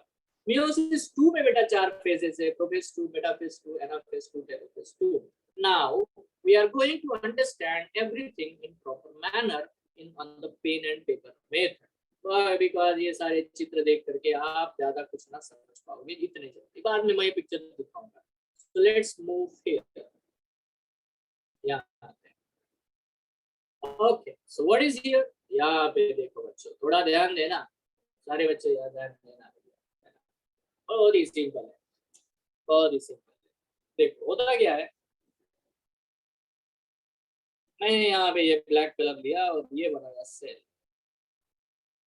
इस सेल में इसका न्यूक्लियस है, इसके अंदर बेटा एक रेड कलर का क्रोमेटिन है। आपको सब समझ में आ जाए इसीलिए मैं सिर्फ 2 ही लूंगा, ग्रीन कलर का। ले वही जो लिया हमने, ये है जीवन, और जीवन में होता है 2N और 2C, isn't it? हेलो, यहाँ तक तो आता है आपको, सबको आता है।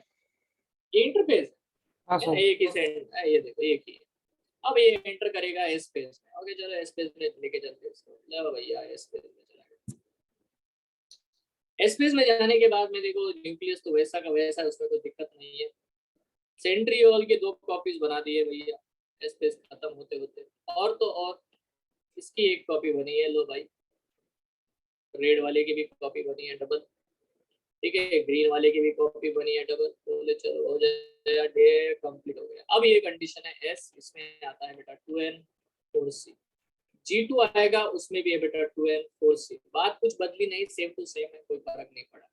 अब मैं क्या करता हूँ, आपको एक्चुअली मियोसिस समझ में आए, इसीलिए जो प्रोफेज की जो बीच की स्टेजेस होती है ना, सिनेप्सिस, क्रॉसिंग और ये सब बाद में बताऊंगा, पहले मैं रियल में मियोसिस क्या है ये समझा, ठीक है। वो बीच में जो स्टेजेस आती है, तो प्रोफेज बहुत ही बेटा लॉन्गेस्ट स्टेज होगा। तो मैं डायरेक्टली यहाँ पे प्रोफेज 1 का डायग्राम ड्रॉ करता हूँ। Prophase 1, I am drawing the prophase 1। Actually मैंने शुरू किया अभी मियोसिस 1, तो मैं ड्रॉ करूंगा यहाँ पे प्रोफेज 1। सी वेरी केयरफुली, प्रोफेज 1 में न्यूक्लियर मेम्ब्रेन डिसअपियर हो रहा है, सेंट्रियोल्स अपनी पोजीशन ले रहे हैं, व्हाटएवर ये सारी चीजें हो रही है, बट यहाँ पे आपको सेम टू सेम वही चीज देखने को मिलेगी जो आपने पहले देखी, थोड़ा डिफरेंस होगा। डिफरेंस क्या होगा मैं बता देता हूँ। यहाँ पे आपको रेड कलर वाला डायड देखने को मिल रहा है, ठीक है, और बेटा ग्रीन कलर वाला भी डायड देखने को मिल रहा है। प्रॉपर कंडेंसेशन हुआ नहीं, क्योंकि फाइनल कंडेंसेशन कहाँ पे होगा, मेटाफेज में, ठीक है। बट आप देख सकते हो दोनों ही एक जैसी लेंथ है, मैं नहीं बना पाया, सॉरी, थोड़ा छोटा हो गया रेड वाला, बट ठीक है आप समझ सकते हो। बट आप यहाँ पे एक चीज नोटिस करना, यहाँ पे होता क्या है कि एक्चुअली क्योंकि क्रॉसिंग ओवर हो चुका है, तो यहाँ पे एक्चुअली देखो ग्रीन वाले का सेगमेंट इधर आ चुका है और रेड वाले का सेगमेंट यहाँ आ चुका है। मैं ये बार बार नहीं ड्रॉ करूंगा क्योंकि हमें पहले मियोसिस समझना है, बाकी ये समझेंगे। तो यहाँ पे ये है प्रोफेज 1। क्या बेटा यहाँ तक क्लियर है? क्या बेटा यहाँ तक क्लियर है? प्रोफेज 1 क्लियर है? Yes, हाँ sir. सर। ठीक है। प्रोफेज 1 एक लॉन्गेस्ट फेज है of the meiosis 1। It's the longest phase, ये बहुत देर तक चलता है क्योंकि यहाँ पे क्रॉसिंग और रिकॉम्बिनेशन सारी चीजें होती है, ठीक है। अब ये प्रोफेज 1 फर्क कुछ है नहीं, बस सेगमेंट चेंज किया है, इसके अलावा जैसा माइटोसिस में था वैसा ही प्रोफेज 1 है ना, ये कुछ फर्क थोड़ी है। इसीलिए हम लोग अब ये एक्सचेंज वाले फ्रैगमेंट वगैरह ड्रॉ नहीं करेंगे, कंसेप्ट को समझेंगे। Let's understand this. अब देखो बेटा मेटाफेज 1 होगा, सॉरी इसको थोड़ा बड़ा करते हैं।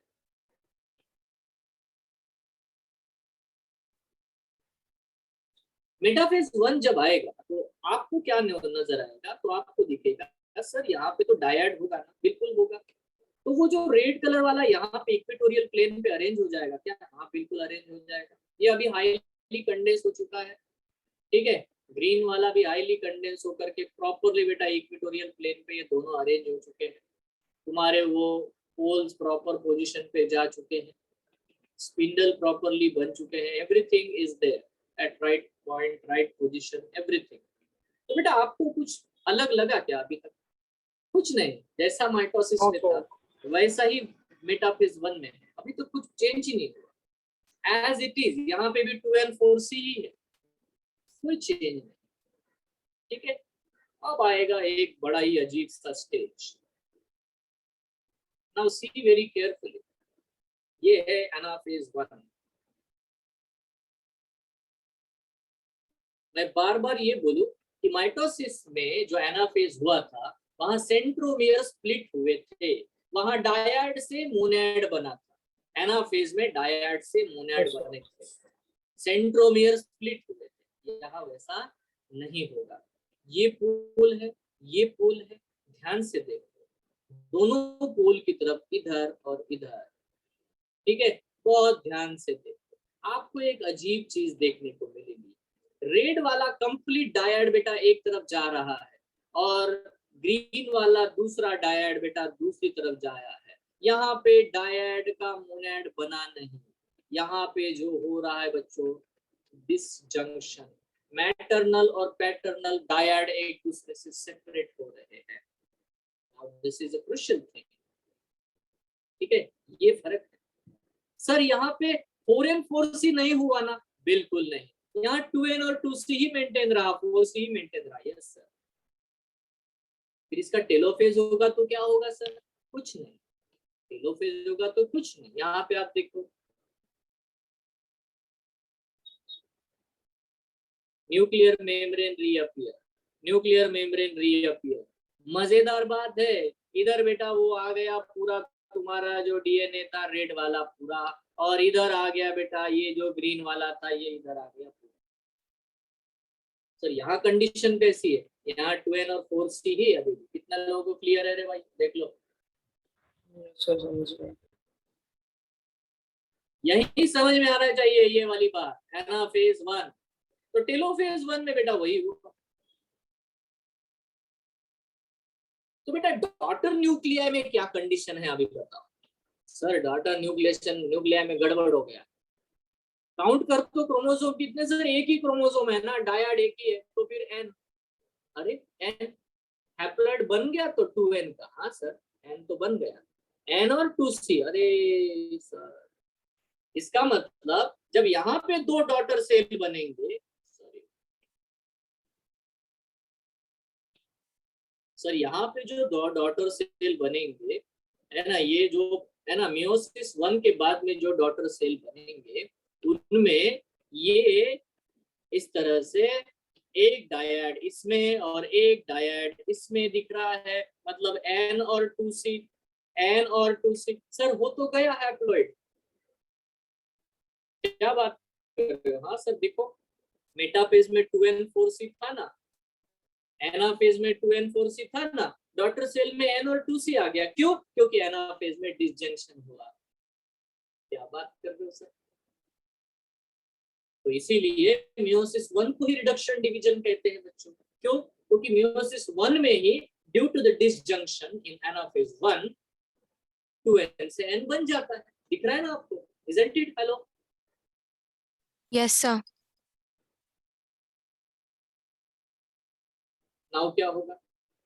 इसके बाद में इसको ले लेते हैं, ये वाला जो है एक सेल यहाँ पे। इसके बाद मियोसिस 2 होगा सर। कभी कभी बीच में रेस्ट कर लेते हैं, मियोसिस 1 और मियोसिस 2 के बीच में अगर रेस्टिंग स्टेज आया तो उसे इंटरकाइनेसिस कहते हैं, बट इट मे और मे नॉट बी प्रेजेंट। ठीक है, अभी मियोसिस 2 शुरू होने से पहले अगर थोड़ी देर ये रुक गए तो इंटरकाइनेसिस कहते हैं, नहीं रुके तो काम खत्म, वो तो अपना काम करता रहेगा। Now understand this. नाउ ये एक डॉटर सेल ले लेते हैं रेड कलर वाला,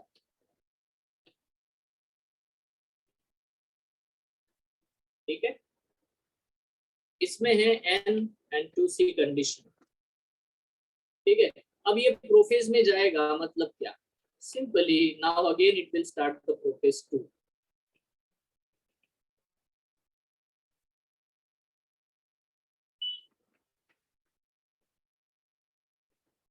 मतलब बेटा फिर से कंडेंसेशन शुरू होगा। हाँ सर, मतलब फिर से क्रोमोसोम अपना डायड फॉर्म प्रॉपरली दिखाएगा। ठीक है, अब हम लोग ड्रॉ कर लेते हैं कि उसके पास में उसका ग्रीन वाले का एक सेगमेंट भी है। ठीक है, एक क्रोमेटिड में। ठीक है, प्रोफेज 2 कंडेंसेशन बिगिंस। अभी क्या होगा? मेटाफेज 2 आएगा सर। अच्छा, मेटाफेज 2 में क्या होगा? कुछ नहीं सर, ये देखो, ये न्यूक्लियस है, ये न्यूक्लियस है, यहाँ पे वो सारा स्पिंडल फाइबर स्पिंडल अरेंज हो गए, और क्या, और ये जो तुम्हारा जो क्रोमोसोम है वो इक्वेटोरियल प्लेन पे अरेंज हो गया। यस सर, और ये तुम्हारा ग्रीन वाला फ्रेगमेंट यहाँ पे कहीं है, ऐसा घुमा कैसे घुमा पता नहीं, लो यहाँ पे कर देते हैं। ठीक है, और ये है तुम्हारा है ना अटैचमेंट यहाँ पे दिखाई देगा। This is a metaphase 2 sir. हाँ सर बिल्कुल सही। तो क्या कंडीशन है सर? इसमें N 2C है ना, और यहाँ पे N है 2C है, एक क्रोमोसोम है, दो कॉपीज है। अभी क्या होगा? अभी बहुत इंपॉर्टेंट स्टेज आती है फिर से, वो क्या होगी बेटा? एनाफेज 2। ये जो तुम्हें दिखाई दे रहा है डायड, अब ये डायड स्प्लिट होगा ना। इस टाइम जब डायड स्प्लिट होगा तो ये रेड कलर वाला कंप्लीट जो है जिसमें एक्सचेंज फ्रैगमेंट नहीं है ये, और वो दूसरा जिसमें एक्सचेंज फ्रैगमेंट है वो, ठीक है, ये दोनों बेटा एक दूसरे से सेपरेट हो जाएंगे। ये एक पोल की तरफ, ये दूसरे पोल की तरफ जाएगा। और यहाँ पे आपको देखने को मिल रहा है क्रोमोसोम नंबर अभी 2n और 2c बन चुका है। देखो ना, काउंट करो ना, 1 2, यहाँ पे काउंट करो, एक ही है 1 2 कॉपीज, यहाँ पे देखो 1 and 2 बट 2 कॉपीज है। Hello, isn't it? Yes, sir. Yes, तो sir. सेंट्रोमियर स्प्लिटिंग एनाफेज 2 में होता है, एनाफेज 1 में डिसजंक्शन होता है। अभी क्या होगा आपको पता होना चाहिए। देखो यहाँ पे आते हैं, फिर से वही, फिर न्यूक्लियस वापस आना शुरू, ठीक है। ये कंप्लीट रेड वाला एक साइड चला गया, ये कंप्लीट रेड वाला विद द ग्रीन सेगमेंट बेटा एक साइड चला गया, ठीक है। ये टेलोफेज है and ultimately you get the 2 cells, 2 daughter cells. इसमें क्या है, एक ही कॉपी और एक ही क्रोमोसोम है। इसमें क्या है, एक ही कॉपी और एक ही क्रोमोसोम है, तो आ गया एनसी, ठीक है। एग्जैक्टली बेटा ये देखो,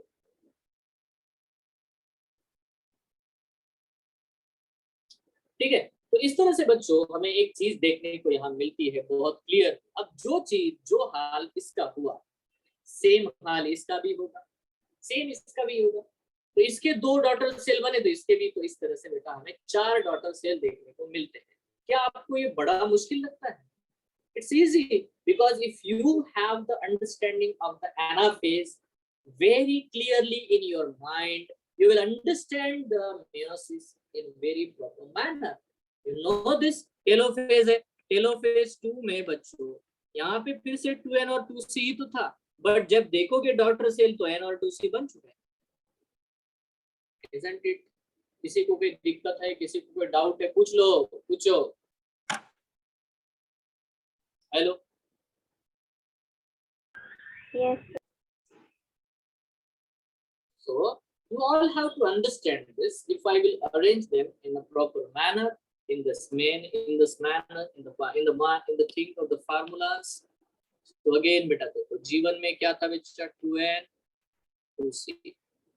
बेटा अगर नहीं समझ में आया तो फिर से पूछ लेने का, ये नहीं यस सर नहीं, ठीक है, ये समझ में आना चाहिए। मैं बताऊंगा एक और बार, डोंट वरी अबाउट। यहाँ पे देखो G2 में फिर से बेटा 2n 4c है, प्रोफेज 1 में बच्चों 2n और 4c। मेटाफेज 1 में क्या होगा बच्चों, 2n and 4c। मजेदार बात यह है कि एनाफेज 1 में क्या होगा, तो 2n and 4c। टेलोफेज 1 में क्या होगा sir, 2n and 4c, but daughter nuclei में n 2c हो जाता है। और डॉटर सेल्स में सर, डॉटर सेल में आ जाता है n 2c, that's it, daughter cell 1। फिर क्या होगा, फिर इसके बाद में सर मेटाप्रोफेज 2, प्रोफेज 2 में n 2c, मेटाफेज 2 में n 2c, 2 कॉपीज। एनाफेज 2 में यहाँ पे हो जाएगा 2n 2c, टेलोफेज में रहेगा 2n 2c, बट उसके डॉटर में आ जाएंगे n और c, and ultimately daughter cell में आ जाएगा बेटा n and c, that's it. वर्दी and the worthy stage this is, and the worthy stage है ना, this is whatever, ठीक है। सो बेसिकली बेटा यहाँ पे ये नोटिस करने वाला मुद्दा है कि यहाँ जो एनाफेज 1 हुआ इसमें डिसजंक्शन हुआ है, मैटरनल और पैटर्नल क्रोमोसोम एक दूसरे से सेपरेट हुए हैं। ये नहीं कि क्रोमैटिड एक दूसरे से सेपरेट हुए, क्रोमैटिड एक दूसरे से सेपरेट नहीं हुए। क्रोमैटिड सेपरेट होने का काम मेयोसिस 2 के एनाफेज में हुआ, ठीक है। और इस तरह से पहले 2n का n बनाया गया और बाद में बेटा 2c का c बनाया जाता है। क्लियर है बेटा? हेलो, है ना? Yes, sir. 2n से Yes. n मेयोसिस 1 में हुआ और 2c का c कहाँ पे हुआ, है ना, मेयोसिस 2 में, एनाफेज 2 में, isn't it? Hello, so this should be very Yes. clear. किसी को कोई कंफ्यूजन है बच्चों? Once again I will tell you here, यहाँ पे फिर से देखो, आप इंटरफेस का सेल देखो, उसमें बेटा 2n और 2c है, एक रेड कलर का क्रोमोसोम है मैटरनल है, एक ग्रीन कलर का क्रोमोसोम है पैटर्नल है। इस तरह से 2 क्रोमोसोम लिए हैं। जब एस फेज आएगा तो ये जो मैटरनल क्रोमोसोम और पैटर्नल क्रोमोसोम है ग्रीन और रेड वाले, इनका बेटा डबल कॉपी बनेगा, इसीलिए यहाँ पे 4C हमने लिख दिया। G2 में वही कंडीशन मेंटेन रहेगी। प्रोफेज 1 एक बहुत लॉन्गेस्ट फेज है, तो प्रोफेज 1 में बेटा ये सारा जो ड्रामा आपको exchange and all the things will be there, you will see all the things, आपको ये सारी बातें दिखाई देंगी in the prophase 1, 2N and 4C। ठीक है, हाँ। यहाँ पे आते बच्चों, अब यहाँ पे आप प्रोफेज 1 को देखोगे, आपके पास 2 कंडेंस्ड क्रोमोसोम क्लियरली दिखाई देते हैं, रेड वाला मैटरनल है, ग्रीन वाला पैटर्नल है। मेटाफेज 1 में अगर आप आओगे तो दोनों ही बेटा इक्वेटोरियल प्लेन पे अरेंज हो चुके हैं, जैसा कि आपने माइटोसिस में भी देखा था वैसा ही है अभी तक 2N एंड 4C। बात तो यहाँ बदल जाती है एनाफेज 1 में, यहाँ सेंट्रोमियर स्प्लिट नहीं हुआ, ऐसा नहीं हुआ कि क्रोमेटिड एक बाजू चले गए सेपरेट होकर के। यहाँ पे तो 2 होमोलॉगस जो क्रोमोसोम थे मैटरनल और पैटर्नल एक दूसरे से बिछड़ जाते हैं, एक दूसरे से दूर हो जाते हैं, है ना, इनकी जोड़ी टूट जाती है, एक अलग घर में जाता है, एक दूसरे घर में जाता है, और इसकी वजह से जो एक साथ जो कपल रह रहा था वो सेपरेट हो जाता है। यही एनाफेज 1 की दुख भरी कहानी है बेटा। और यहाँ पे 2N और 4C कंडीशन जो है बेटा वो N और 2C कंडीशन में न्यूक्लियस में आ जाती है, और जैसे ही 2 सेल सेपरेट हो जाते हैं तो हमें 2 डॉटर सेल मिलते हैं, इसमें N और 2C कंडीशन है, N और 2C कंडीशन है। बीच में हो सकता है कि या तो जो इंटरकाइनेसिस रेसिंग स्टेज आए, अदरवाइज नहीं भी आती, मे और मे नॉट बी प्रेजेंट। अगर है तो उसे इंटरकाइनेसिस कहते हैं ना। उसके बाद में आप देखोगे कि जो भी 2 डॉटर सेल बने हैं, इसमें तो हमने एक ही लिया रेड वाला, और दूसरे वाले के साथ भी वही होगा जो उसके साथ हुआ। अब ये जो N और 2C कंडीशन मुझे दिखाई देती है, तो आपको तो काउंट कर सकते हो, एक क्रोमोसोम है, 2 कॉपीज है, N एंड 2C है प्रोफेज 2 में। कंडेंस हुआ, इक्वेटोरियल प्लेट पे अरेंज हो गया मेटाफेज 2 में, N और 2C है, एक क्रोमोसोम है, 2 कॉपीज है। बट जब आप एनाफेज 2 को देखोगे तो वहां पे दिखाई देता है कि सर 2 क्रोमोसोम है, अभी 2 मोनैड है, 2 क्रोमेटिड है, मतलब 2N और 2C कंडीशन आ गई।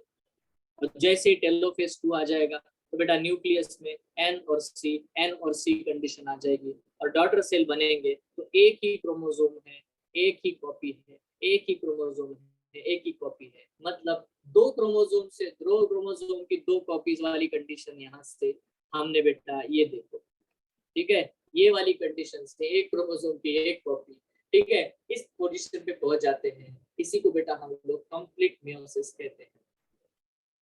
मेयोसिस 1 में रिडक्शन होता है, असली रिडक्शन होता है, वहां पे ही क्रोमोसोम नंबर 2N से N बन जाता है।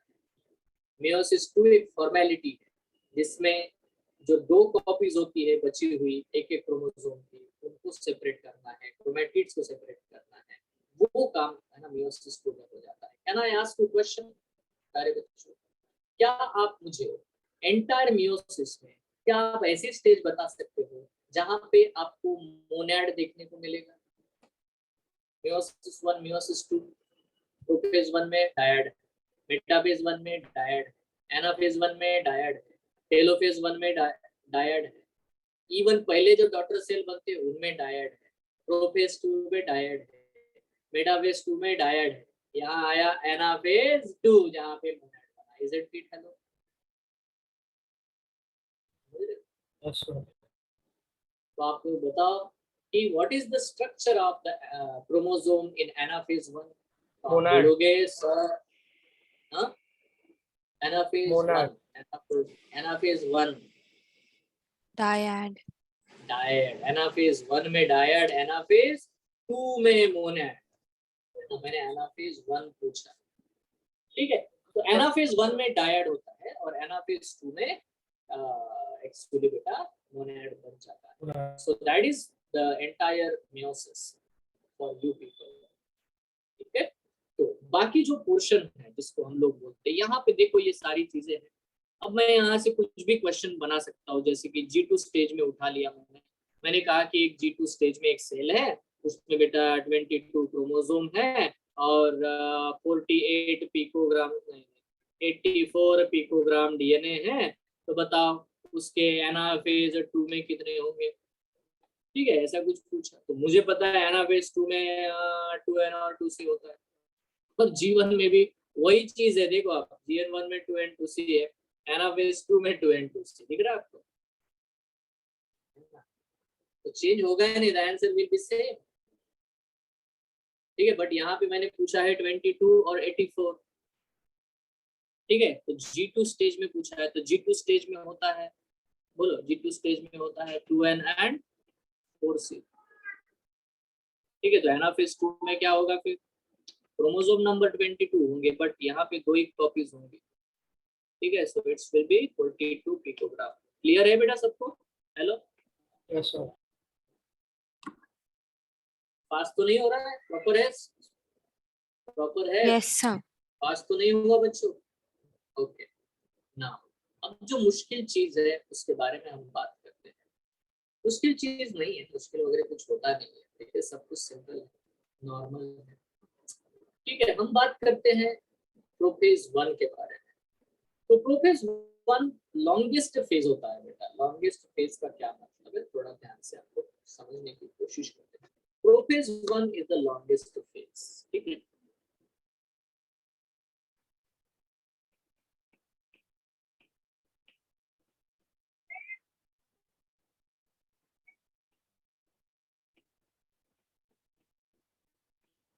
Longest phase of a normal meiosis, जो भी नॉर्मल मियोसिस है उसका लॉन्गेस्ट फेज प्रोफेज 1 होता है। तो उसमें 5 सब स्टेजेस होते हैं।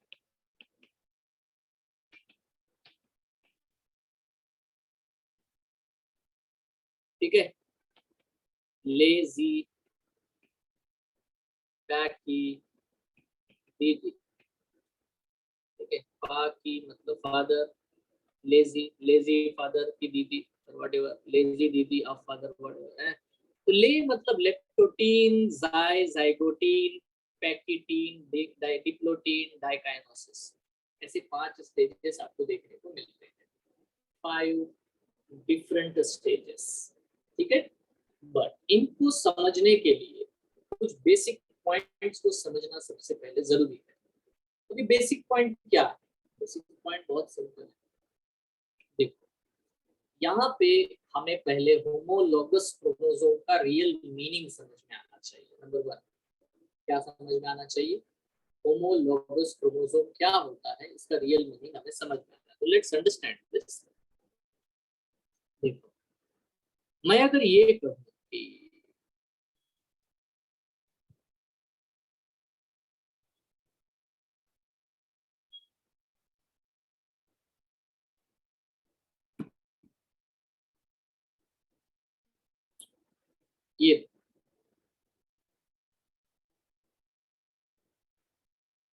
ये एक क्रोमोसोम है।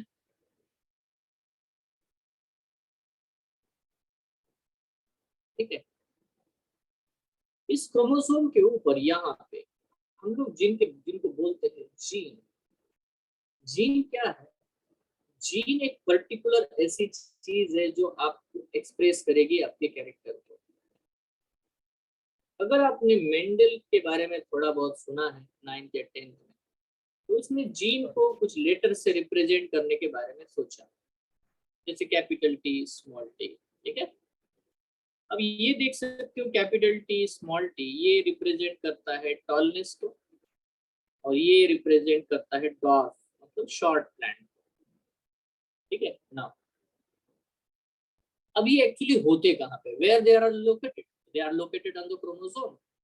मान लेते हैं ये आपका क्रोमोसोम है, कोई भी एक क्रोमोसोम है, और यहाँ पे आपका स्किन कलर का जीन प्रेजेंट है, यहाँ पे आपका आई कलर का जीन प्रेजेंट है। ठीक है, यहाँ पे आपके हेयर स्ट्रक्चर का जीन प्रेजेंट है। ठीक है, यहाँ पे कोई भी जीन प्रेजेंट है, ए, यहाँ पे बी, यहाँ पे टी, यहाँ पे D, something like that. The different types of the genes are actually located on the chromosome at a proper position. तो ये जो है लोकेशन फिक्स होती है। आप कभी भी ये क्रोमोसोम को देखोगे तो यहीं पे बेटा आपको स्किन कलर का जीन देगा। ये सब कुछ चीजें हैं जो मैं आपको समझा रहा हूँ। तो जीन जो है एक पर्टिकुलर है ना, जीन डीएनए का फ्रेगमेंट है जो एक पर्टिकुलर कैरेक्टर के लिए रिस्पॉन्सिबल है, ठीक है। अब उसके जो फॉर्मेट है, उसका जो पोजीशन है वो क्रोमोसोम पे फिक्स होता है, तो उसी पोजीशन पे मिलता है, उसको हम लोकेशन बोलते हैं, जीन का लोकेशन, ठीक है। अब यार देखो, ये हो सकता है कि आपकी बॉडी में दो ऐसे क्रोमोसोम है सेम टू सेम ऐसे क्रोमोसोम दो है।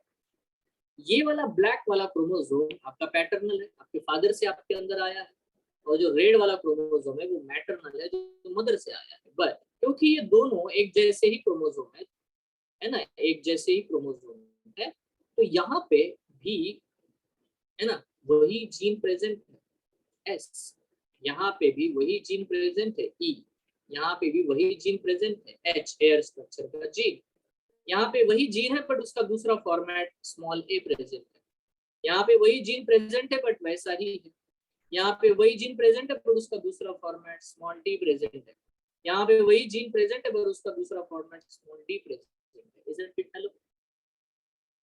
Isn't it? Yes, sir.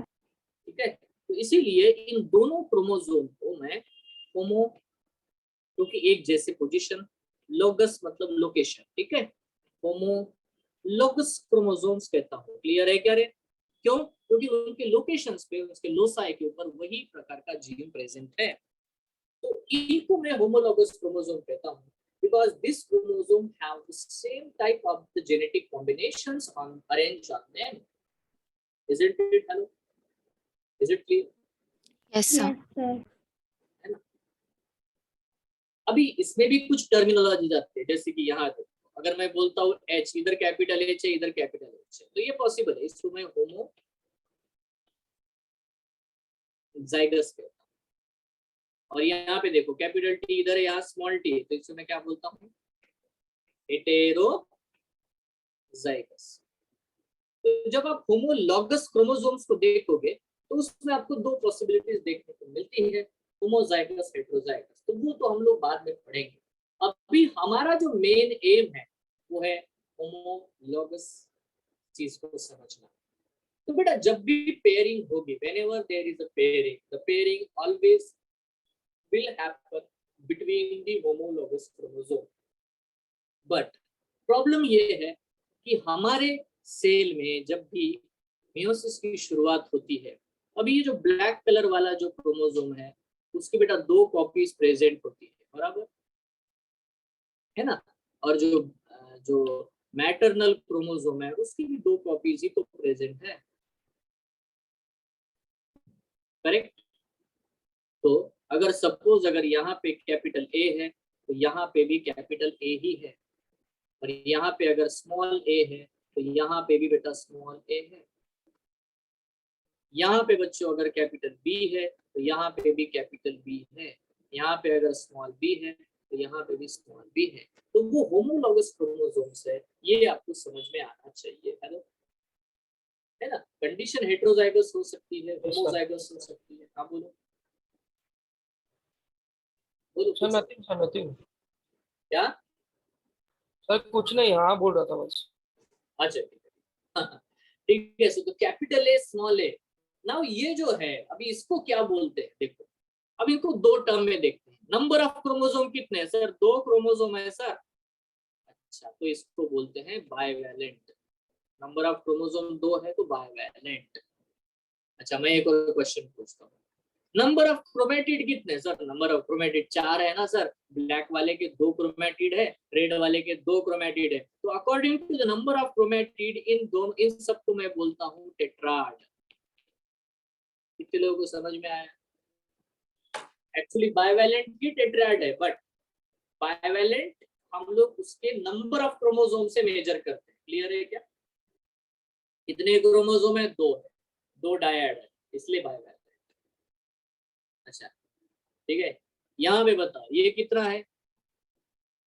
तो सर ये बाइवैलेंट है। क्यों बाइवैलेंट है सर? इसमें 2 क्रोमोसोम है ना, बट ये कितना है सर? ये है ना, ये मोनैड है, ये मोनैड है, ये टेट्राड नहीं है। Isn't it? हेलो, अरे समझ रहे हो आप? Yes, sir. Yes, sir. तो बाइवेलेंट का मतलब होता है how many chromosomes are there, so there are 2 chromosomes. Bivalent हमें दिखाई देता है, टेट्राड हमें देखने को मिलता है। नाउ इट्स क्वाइट पॉसिबल कि अगर मैं इन चीजों को लाइन वाइज अरेंज करूंगा, लाइन वाइज अरेंज करूंगा का क्या मतलब है, इसको मैं थोड़ी देर बाद, अभी क्या है, ये एक दूसरे के साथ पेयरिंग कर लेते रहे, इनके बीच में सीमेंटिंग मटेरियल भर जाएगा।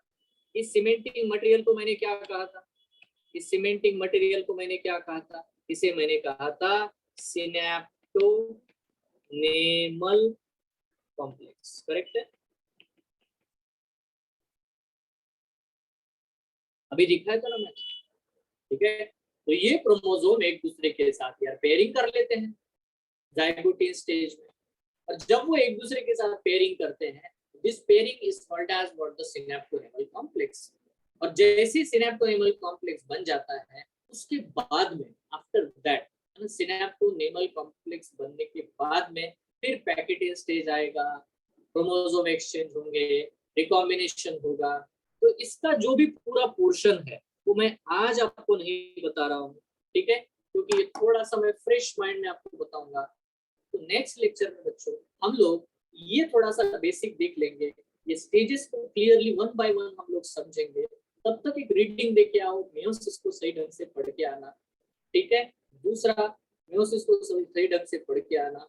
दूसरा हम लोग देखेंगे बच्चों यहाँ पे ये सारा थोड़ा सा कैसे होता है, सिस फॉर्म, ट्रांसफॉर्म क्या है, और बेटा रिकॉम्बिनेशन नोडुल क्या होता है, किस तरह से क्रॉसिंग ओवर होता है, कायस्मेटा क्या है, ये सारी चीजें बेसिक लेवल पे हम लोग समझेंगे। आज का बेसिक ये है कि होमोलोगस क्रोमोसोम एक्चुअली क्या मतलब होता है। तो आपको दिखाई दे रहा है बेटा, होमोलोगस क्रोमोसोम का मतलब है कि दो क्रोमोसोम जिनके ऊपर जीन्स का अरेंजमेंट बिल्कुल एक जैसा है, ठीक है? उन क्रोमोसोम की लेंथ बिल्कुल एक जैसी है, उन क्रोमोसोम की सेंट्रोमियर की पोजीशन बिल्कुल एक जैसी है, ठीक है?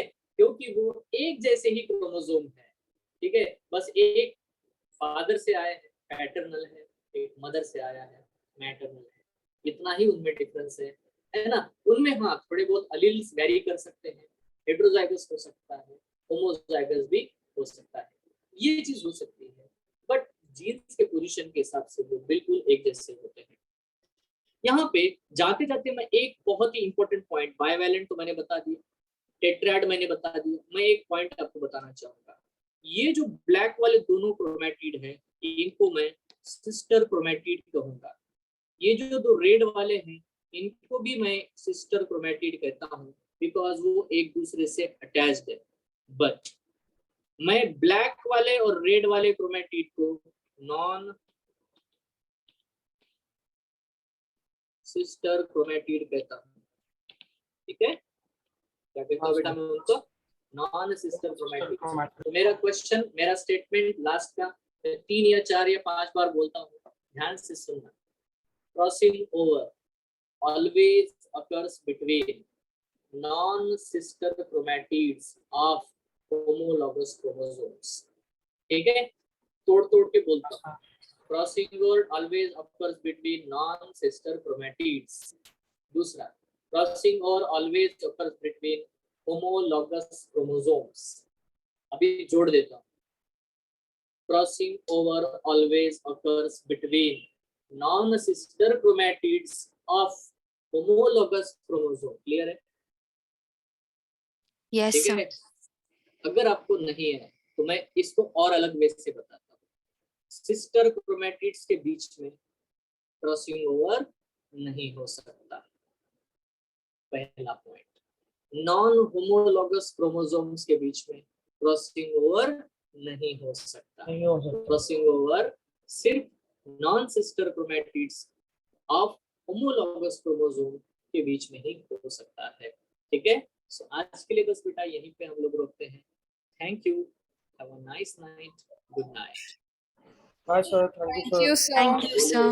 Thank बोलो कुछ पूछना, किसने बोला सर? अरे इट्स ओके।